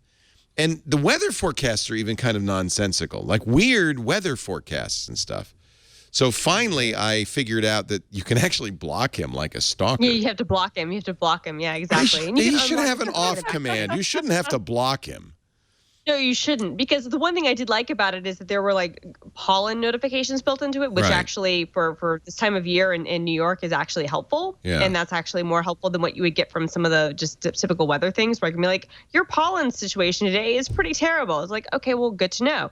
Can't really do anything about it, but now I can maybe plan my walking route better. Yeah. No, precisely. But yeah, it's the lack of a stop command, and then I don't know about you, you feel weird blocking something because you're well, I might want to use this again. Yeah. But yeah. I blocked it because I couldn't cancel it. Well, it's a bit right now they're not as fun, but they're a bit like the cat fax prank from a few years ago. This guy started, he got a new phone number. He started texting his friend cat fax, and he's like, oh, if you don't want to end cat fax, reply with stop. And the guy would reply with stop, and he would just reply with more and more cat facts. Facts like what? A fact about cats? Yeah, facts about cats. And it was a great prank. It was hilarious, and I laughed. And it's pretty much where Poncho is right now, but not funny. Right. It's the worst cat facts prank. Yeah. Yep. Because Poncho tries to be funny. There's nothing worse than trying to be funny.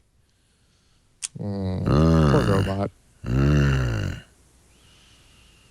No one wants a funny robot. No. Siri's trying. They're all trying. Just. Yeah, I think bots. A useful robot. Yeah. Be funny if you can't answer something. If it's a command that you don't know how to parse. No, but sure, you could be sarcastic. I'm not asking Poncho anything. It just sends me weird, just a nonsensical 55% of Netflix users hate 60-degree weather. And that's what you're going to get. I mean, it's literally like that. I don't have any because I blocked it, and now it's deleted forever. But it was that stupid. It's why are you telling me this? Go away, weather. Go away. Look how menacing he looks. It's actually creepy. With his he's got a little thing on. He's just no, he's a Poncho cat. He's cute, I think. He's cute until you say stop, and he goes, I don't know. What do you mean? He doesn't stop. His eyes are watching me. I say cancel, and he goes, I can't do that. Then he stops being so cute. I can't quit you, Leo. I can't quit you. I have to tell you about the 60% of Netflix users that hate the weather. Yeah. It's like my creepy boyfriend or something. He doesn't want to ever go away. He's like... His eyes just look like they're staring at him. He's just like, come to me. Let me tell you about the weather. I'm Poncho. No matter where you move, he's watching you. Like his eyes follow you. Oh, are they following? Oh, they are. Like, yeah. Oh, my God. Our show today brought to you by something that will relax you. Headspace. Have you ever meditated? Meditating is so cool. I think sometimes people go, I don't want to do that thing where you go, they get the bell and while meditation, of course, has thousands of years of tradition, Headspace is very modern, not airy-fairy at all. In fact, you're going to love it. Andy Puttycombe is the guy who created it. He was a monk for many years, but he's very straightforward, and this is so great. It's a free app you put on your iPhone or your Android phone, and you get 10 free meditation sessions, and that's really all you need to know what this can do for you. Meditation focuses you. It reduces fear and anger and stress and anxiety. You'll feel your relationships get better. Your life will get better just from 10 minutes of Andy's voice. We should play some of Andy's voice on this because he's so... You can actually listen to his TED Talk if you want to do that before you join Headspace. It's free right now, though. Why not? You can go on the web. You can do it on your phone. You can, and it's nice on your phone. I will either listen on headphones, so it's kind of more private, or you can also put it on speakers. It's very relaxing, and you feel very good afterwards. But don't do it while you're driving a car. Headspace.com/twit. Andy Puttycombe. And if you search for his TED Talk, it's all about meditation and stuff. Here, let me play a little session. Training the mind is often quite different to how people imagine it to be. I love his voice. Maybe they have an idea it's about stopping thoughts or eliminating feelings. But the reality is a bit different. An easy way to think of it is to imagine yourself sitting by the side of a busy road. The passing cars representing the thoughts and the feelings. I just love it. Headspace. All you have to do is to sit there and watch the cars. It's your gym membership for the mind. He's Andy Puttycombe, and he's in your head. He's in my head now. And you know what? When I get stressed out, I hear Andy's voice and I get better. 5 million users now. Headspace.com/twit be one of them. Emma Watson uses it. Jared Leto. Gwyneth Paltrow. Headspace. Have you noticed I'm calmer now than I used to be? I'm more relaxed. I feel better. The internet is broken, says Edward Snowden. He says, why? This is really a long piece. I'm not even going to try to recreate it. It's in Popular Science, and it's worth reading. Put this in your pocket or your Instapaper and or your readability and spend some time with it, because it's more of an article by Edward than a conversation. But he says really the way we're doing this is, instead of going after individual criminals and terrorists, we're going after everybody, and we can't get our privacy. Did you and Gadget wrote about, I thought, a very good article about the 60 Minutes piece last week. Oh yeah, Violet Blue wrote about that. That's right, Violet wrote that. Yeah, she's my security reporter hero. She's great. Yeah, she's great. Anytime I can hang out with Violet, I'm really happy because she fills my brain with knowledge. Yeah. So 60 Minutes, I didn't know this. I learned it from the Violet article. 60 Minutes took a piece that they had done in Australia a year ago about the SS7 hack, which we've known about since 2007, by the way. And that is a genuine hack. That is a flaw in the baseband radio in every single phone. And it's been known for 9 years, and nobody's paying any attention to it. So that was legitimate. But then they took that and they mushed in some stuff from DEF CON. And from DEF CON last year. Yeah. Last year. A year old DEF CON. Yep. I was like watching. I'm like, wait, I went to this DEF CON. What's going on? I was looking for video of me. That's what I'm. Yeah. And it scared people reasonably. In fact, now there's going to be a congressional inquiry. Oh, God. And, of course, they use somebody from Lookout, I'm sorry. Somebody selling security software as an expert saying, you need some security software. Well, yeah. Anyway, Violet does a good takedown on it.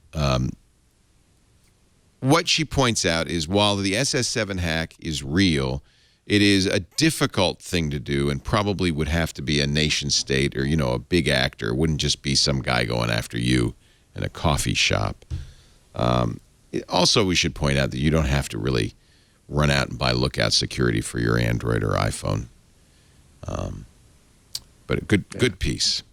Yeah. It's basically, they make it sound like everybody's going to be hacked like this, and it's not. It's going, if you're the president of a large company or the CEO or, you're dealing, if you're a huge target, then maybe you should be concerned about this, but 99.9% of us are just like, yeah. It doesn't, no one's going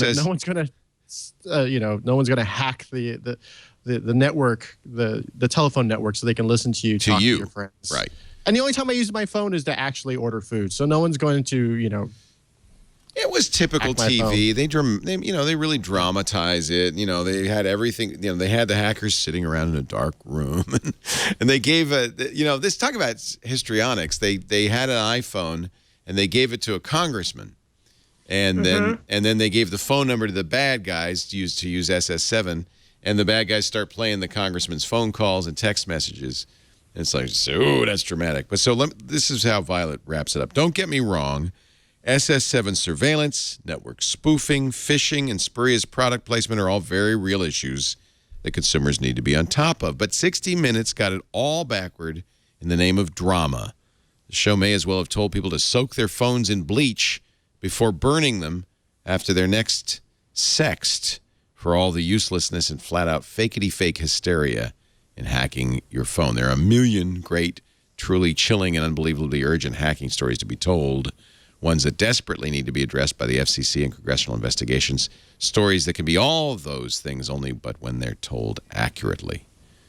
After this, I don't believe we'll see any of them on 60 Minutes. So just a little takeaway. We talked about it on Security Now a little bit. We had covered the Chaos Computing Club's revelations about SS7 2 or 3 years ago.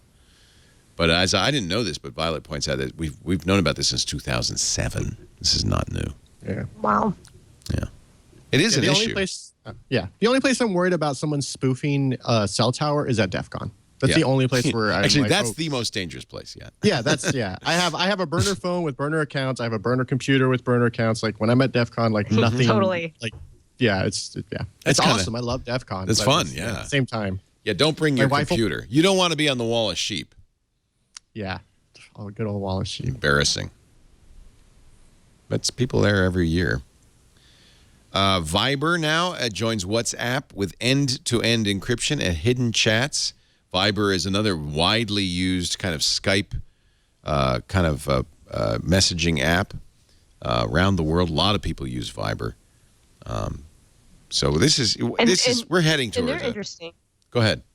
And what's interesting, I was going to say about Viber is because they're a Japanese company. Any of the Feinstein Burr encryption stuff that won't get passed anyway. Right. But let's just pretend that it did would be irrelevant in this case because it's a Japanese company. Right. So exactly. It doesn't look like Feinstein Burr is gonna go anywhere, does it? No. I don't think it will. But this is just, I think, shows how silly and short-sighted and frankly dangerous those bills are, because they're saying is they're basically penalizing American companies for trying to make products secure, when what will happen is that companies that operate in other places, and Viber was formed by a place in Israel and then was bought by the Rakuten, the Japanese e-commerce, Rakuten, the Japanese e-commerce giant bought them. It'll just be all that stuff will just move to foreign companies, and those companies will continue to sell apps or offer apps that people can download and use. So all you're really doing is just moving the way you communicate to other services and hurting American companies from even offering a secure solution. There may be a reason why Congress is so clueless. Good article in Wired. Kim Zetter writing that they fired the Office of Technology Assessment more than 10 years ago. Actually, almost 2 decades ago, in a round of budget cuts. This was a body of independent technical and scientific experts who were there to advise Congress on technology. It was so good, it was became the model for other countries to create their own offices of technology assessment. But part of the contract with America that Newt Gingrich put forth in the 90s defunded it. And that was that. And now only about 4 members of Congress have any technical expertise, 4% of federal lawmakers have a technical background of any kind, and the rest have no one to ask when it comes to things like encryption and metadata and email and SS7. Of course, they know it's a sad state of affairs. We had the budget was not huge, $20 million a year. There were 140 permanent staffers, and then they would supplement them with subject matter experts from the outside. They were known for their rigor, their quality, and they were, according to the Washington Times, the voice of authority in a city inundated with statistics and technical gobbledygook. Well, now all we have is the technical gobbledygook. It was bipartisan. Crazy. It explains a lot, though. Yeah, Kim's another giant brain that she's great. When I talk to her. Yeah, she's fantastic.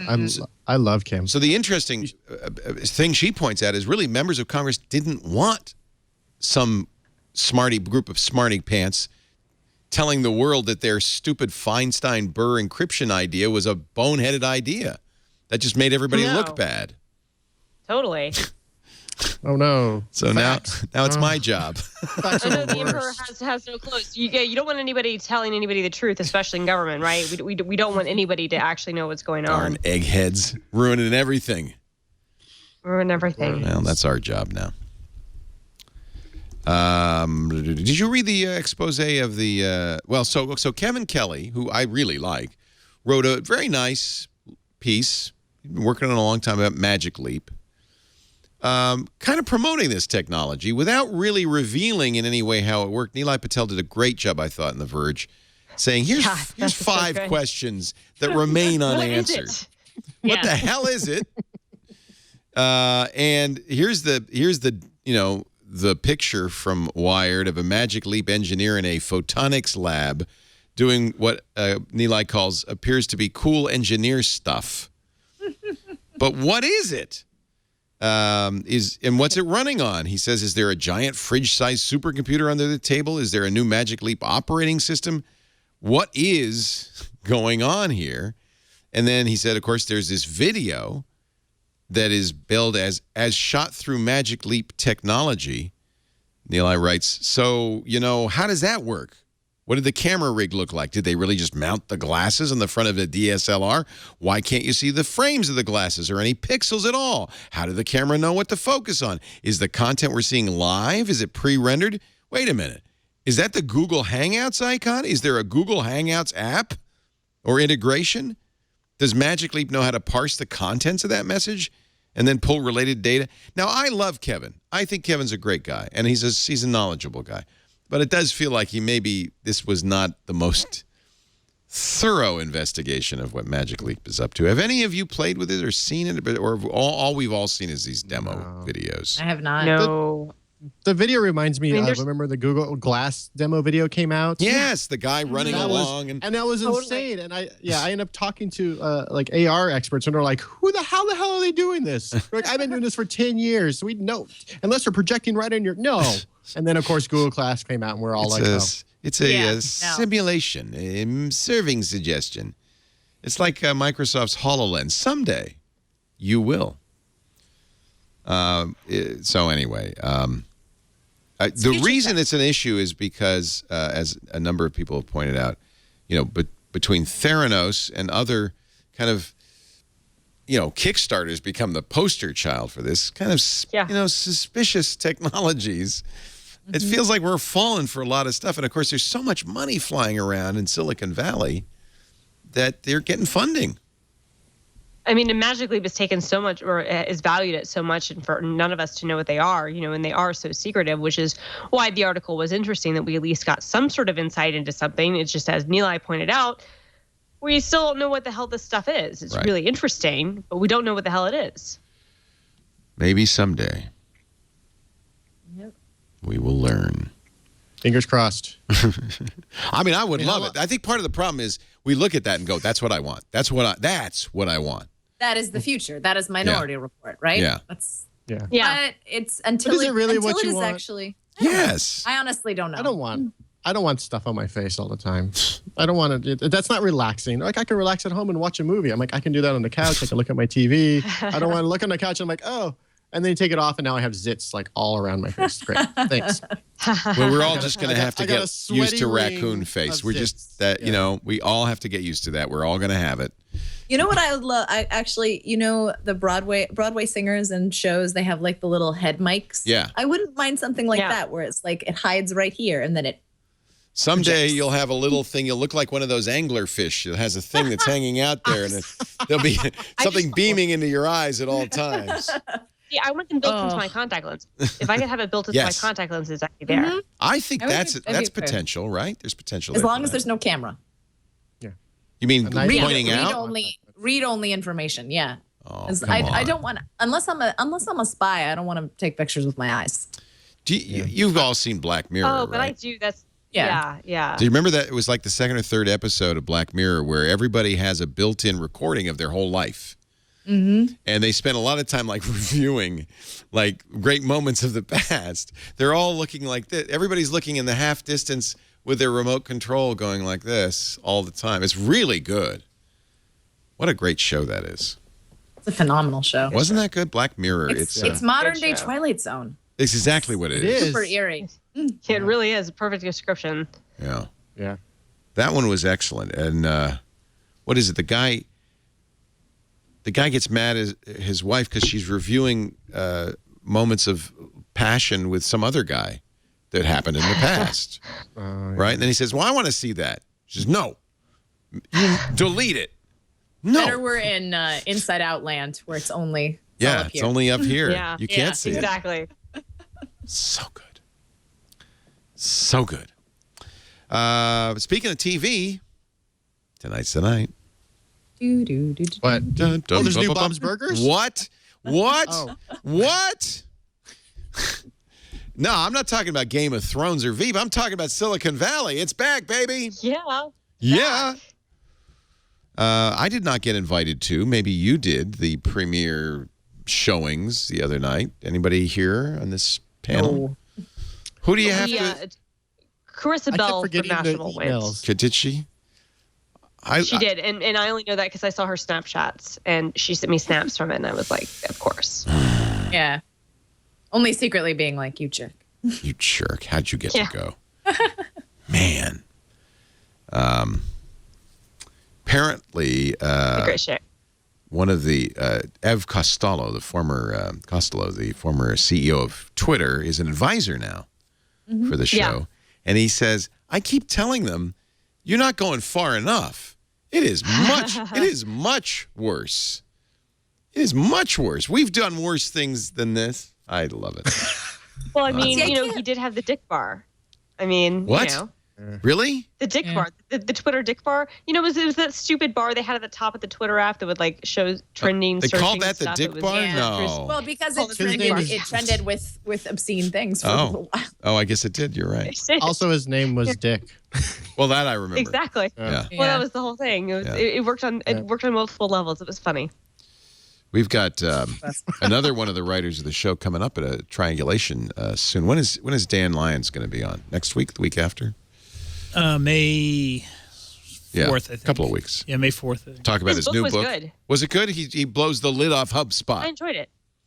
Well, I mean, it's the one critique I will make about the book, because I thought it was actually a really good memoir, and he made some really interesting observations about anybody who's worked at a startup I think could relate.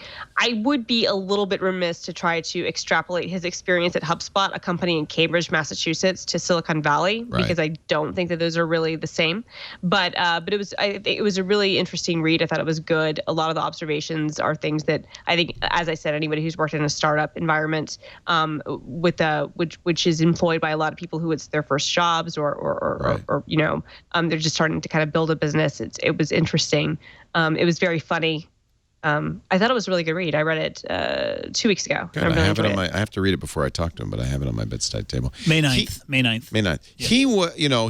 He was of course fake Steve Jobs, and he wrote for Newsweek, Time, wrote for news magazine, Newsweek.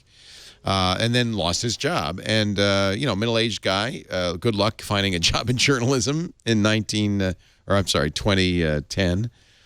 So he took a job at a startup, HubSpot.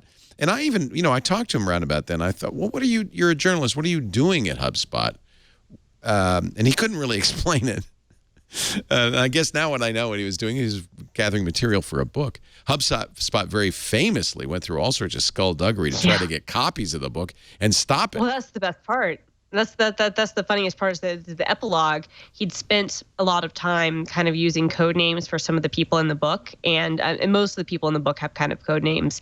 And then he was able to kind of reveal who at least 3 of those people were, because they were all implicated by the weirdness where they tried to get a hold of the book beforehand, and there was, I think, like an FBI investigation and a ridiculous thing. And then the stupid thing is for HubSpot, this was idiotic because, again, I mean, it's not the best portrait of the company. The company doesn't come out looking great, but it's not like they were running a Ponzi scheme or anything. They just were kind of a bros, man. They're just bros. Exactly, totally a bro-ish company in Boston, like.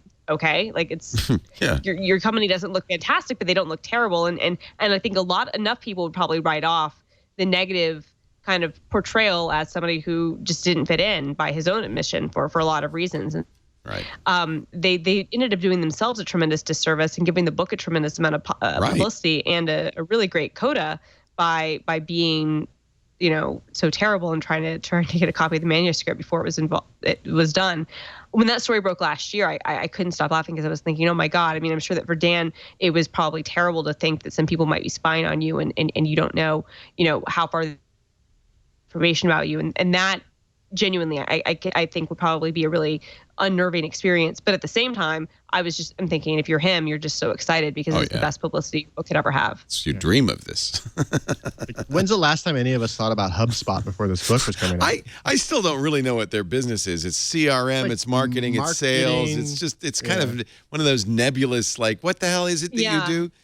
Yeah. But maybe I don't know, disclosure, probably, I mean, it's been probably 5 years, but they used to sponsor, series of posts on Mashable. So there would be times I would write like 20, TextMate themes, you should use for your coding. Brought to you by HubSpot. Yeah. Well, I wouldn't. That's my only. I'm not going to turn them down if they want to buy ads. I'll be glad to write ads for their company, which I don't know what the hell it does. Anytime.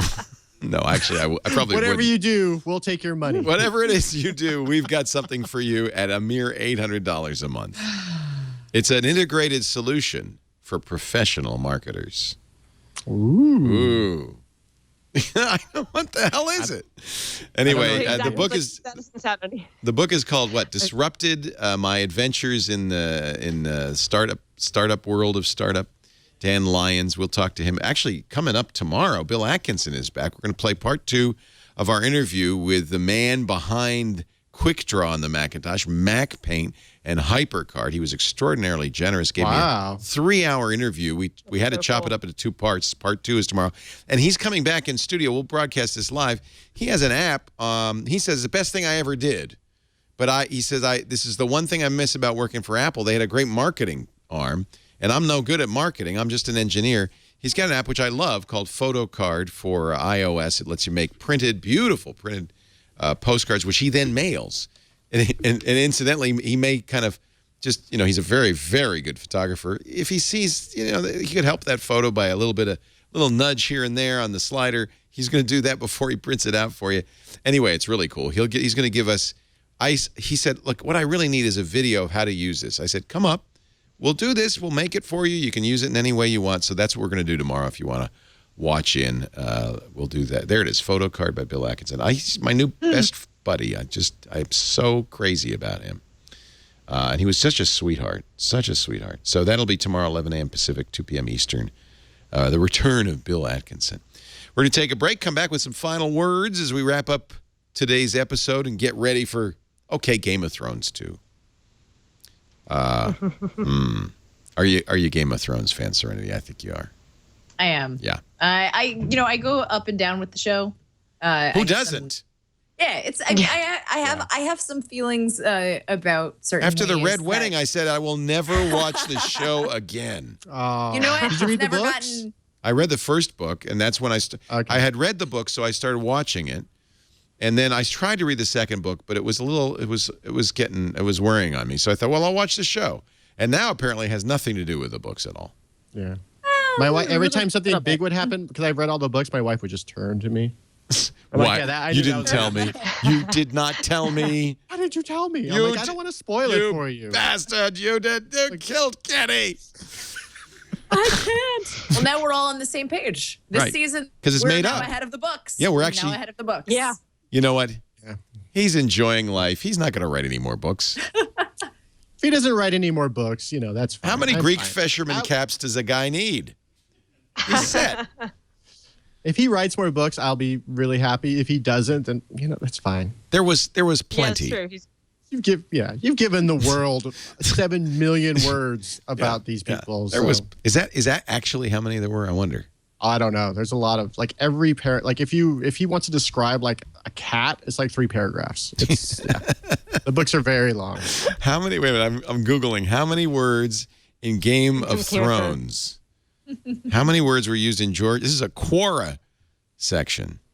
How many words were used in George R. R. Martin? Of course, it's in Quora. Of course. In George R. R. Martin's novels, A Song of Ice and Fire, 1.7 million.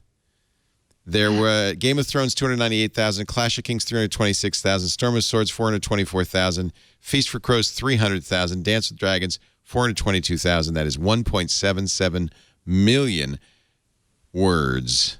However, there's apparently, that's the official, I don't know. Somebody put it in Microsoft Word? Okay. What? It's a very official. That's a good way to break Microsoft Word. Probably. I can't even write 3 words in Microsoft Word without it crashing. That's like crazy. This guy did this. How long did that take? A forum post said 1.3 million plus 422,000. I don't know. It all sounds right. It's a lot. A lot of words. How many words do you guys know? Because Renee Witchy actually keeps count of all the words he's written. Really? Our CMS keeps count of all the words. Is that how Renee knows? That is how Renee knows, because our CEO actually sends here's an update. Wow. And when you hit 1 million words at Mobile Nations, you get a standing desk. So. Oh, really? I don't know what happens. There's a reward? Yeah. That's a weird reward. I did that. Yeah, it is. Give me a chair. I need a chair, not a standing desk. I'm tired. I want a beanbag. Yeah. I've got a standing desk. All of Proust is just 1.3 million, according to Knox Harrington. So he's written more than Proust. That's saying something. Has he written more than Dickens? Good question. I want to talk about people who are very descriptive. Yeah. Overly wordy. How many words in Dickens? It feels like there should be a Wolfram Alpha graph. Oh, yeah. Yeah? Yeah. By the way, did you see the great obituary of Shakespeare that the New York Times ran? It was wonderful. Wasn't that awesome? It was wonderful. I guess because it's the anniversary of his death. 400 years, yeah. 400th anniversary of his death, which is a weird thing to commemorate. Good job, Shakespeare. Well, we don't really know when we sort of know when he was born, but we know when he died. All right, it's the only number we got. We know we'll take it. Died. Good enough. Good enough. Yeah. Google was a Google Doodle. That's how I found the New York Times obituary. I said, "Why has Google got a doodle about Shakespeare?" Oh, and then I found the New York. It's very well written. Our show today brought to you by GoToMeeting. Be a Meeting MVP. GoToMeeting is what people use when they can't all be in the same place at the same time. Like right now, a lot of times you can't. People work all over the world. Your office itself may be spread out, but GoToMeeting, you got to have meetings. GoToMeeting makes even those conferences as good as an in-person meeting. In fact, whenever I have a meeting, I'll just start it with GoToMeeting, and then if we need to, we can turn on the screen sharing so they can see the document. I can see the document. We can collaborate together. We can pass off presentations. And then if you need to, you can turn on the HD cameras because then you're seeing your colleagues. You're seeing their screen. It's like being in the same room. I've used it to rehearse speeches. I've used it to do sales presentations. I've used it to find out what's going on with colleagues and clients, even just in meetings for our company. It's so great. Step up your meeting game. Do your best work with GoToMeeting. You can even, it's kind of fun. If you're in a meeting, you can send private chats and video links behind the scenes. GoToMeeting.com. Now's the time to put on your best performance. Be the next meeting MVP. Your 30-day trial awaits. It's free. Just visit GoToMeeting.com and click on the button that says try it free. That's all you have to do. You'll be up and running in minutes. You'll be having your first meeting in minutes. And that's true also of your clients, people you're sharing with. They don't have to have the software. It's very easy. They just click a link in the email and boom, you're there. You're presenting. GoToMeeting.com. Try it free today. We'll wrap up with some good news. We should have some good news. Kind of a cool story coming out of UC Irvine. A doctoral student, Maya Lee Tai, was messing around with lithium-ion batteries.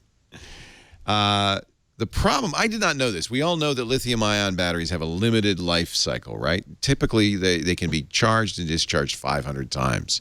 Maybe a little more, maybe a little less. And that's why after a couple of years, you can't charge your iPhone or your laptop. It just won't take a charge. What I didn't know is the reason is they are using really fine nanowire conductors. And these conductors get brittle and break after 500 cycles. They just wear out. So she was messing around. I'm not sure what the context was, but she said it was totally serendipitous. She wasn't trying to do anything. She sprayed the wires with a gel, which polymerized on the wires as they heated up and protected them and gives them virtually infinite life. Lithium-ion batteries that don't wear out. And this is in the American Chemical Society's energy letters. It is, it's been verified. It is pretty amazing. And the only question in my mind is, when's this going to happen? All nanowire capacitors can be extended from 2,000 to 8,000 cycles to more than 100,000 cycles simply by replacing the liquid electrolyte with a gel electrolyte. Bada bing, bada boom. Cool. Nice. It's like the contra code for batteries. Yeah. Like just up, down, left, right. Yep. AA, BB, up, down, left, right. Select start, and now your battery lasts 100,000 cycles. So much stuff is serendipitous. The famous story of the discovery of the sticky note adhesive. Guy was trying to make at 3M was trying to make ladder treads, step ladder treads that would keep you from slipping off, and so he was trying all these different things, and he found an adhesive that kind of was easy to remove, didn't leave a residue behind. And I guess somebody said, if you put that on paper, you can make a sticky note. It's just weird. Anything else you guys want to talk about before we wrap it up? I think we're ready to go watch some TV. We got an hour. Yes. So we got you can get our foods. Prep some ready. food, yeah. Get some food. We gotta get some food. Did you see? About ready for second dinner. You saw second dinner. Hey, not much to be remembered. Taco Bell will not have much to be remembered in the future, but they at least will be remembered for second dinner. Thank you, Taco Bell. You saw the Joy of Tech comic. Phones and all devices turned off. Do not disturb sign on the door. It's a young couple. Curtains drawn and the lighting just right. We're both showered. Bathroom breaks taken. Pillows and blankets fresh and ready for comfort. Tissues at the ready in case we need them. Do you have all the toys? Giggle. Yes. Remember, once we start, we've agreed to keep going. Agreed. No stopping. Let's see this thing through. Are you ready? Oh, I am so ready. Let's turn it on, baby. Time for Game of Thrones. Thank you, Nitro, Zach, and Snaggy. And thank you. You guys are great. Serenity Caldwell from imore.com. She of the red legs. What's your roller derby handle? R2 Detonate. R2 Detonate, ladies and gentlemen. Nice. Man, you gotta love it. Christina, you gotta get out there on the plywood track. Spin around. No, I am not coordinated enough for that. I would fall on my face and it would be bad and embarrassing. You would have fun. I'm just gonna watch Bren do it. I would have fun, but I would get so I would fall and it would be bad. Next time in New York, Christina, we'll go roller skating. Christina. Not roller derby. We'll just go. Just skate. You don't have to have derby. No. That's how it starts. Christina Warren, Mashable. Thank you. And while you guys are roller skating, Roberto and I will just measure chins. Such a good chin. Look at that. Look at that, my friends. Roberto Baldwin, a man of many talents, senior editor at Engadget. Thank you. You guys are great. What a fun show this was. Thank you for being here today. Yeah. We do this. Good way to spend a Sunday. Yeah, that's what I say. Really good way. Remember that next time we call. Say, that was a good way to spend a Sunday. I ought to do that again sometime. It's watch Lemonade twice in a row. It used to be, right. It used to be easy to get people for the show when it was an hour, half an hour. Now that it's like 8 hours long, it's a little harder to get people. I admit, it's my fault. But I just don't want to stop talking when we get such a great panel. Thanks to our studio audience. Nice to have you all here. You can be in the studio audience. We're still in the Brick House for a few more months. If you want to see your brick and join us in the studio, please email tickets@twit.tv. We'll make some room for you. I think we'll be moving end of summer, although, so that we've leased a space, interestingly enough, owned by Broadcom. And they keep saying they're going to leave, but they won't. So I don't know when we're going to get in there. It may not be August at this point. But we do have to move eventually because where I'm sitting right now will be a giant barrel of mash of hops because it's going to be a brewery in about a year. You can also watch the show live. We stream it live as we do with all our shows on twit.tv/live or live.twit.tv. We have the two pages because it turns out if you're a government worker, twit.tv/live doesn't work because the player we use, JW Player, is widely used by porn sites. Who knew? So we have another page that doesn't use the JW Player, that is live.twit.tv. Pick one. It's the same show on both pages. You can also get the show after the fact on demand. Is it really? Yes. Is it really? It's a little more adult on JW Player. Shirt, Yeah, a little more nipple there. At the end of the show, Robbie takes off his shirt. A little more chin action. Yeah. So. Oh boy. Oh boy. On-demand versions, audio and video, because we like it if you watch. We like to watch, and we like you to watch. Available at twit.tv/ whatever the show is. I don't know what this show is. twit.tv/this-week-in-tech- Just twit. Or whatever. And then you can also get it on YouTube. I don't know. You'd think I'd know, but I don't know. You can get it on YouTube. This is our first show of our 12th year. Thank you. Wow. Yeah, first show of the 12th year. Special show. Wow. Is that amazing? Set a high bar. 12 years, yeah. 12 freaking years. 12 years. And I look younger every year. I don't know how I do it. Olive Olay. No, I have a special serum made of the tears of unicorns. What else am I going to say? 3 p.m. Pacific, 6 p.m. Eastern Time. 2200 UTC on Sunday afternoons if you want to watch live. But get it after the fact anywhere, anytime. Thank you for being here. We'll see you next time. Another twit is in the can. Go Tyrion Lannister.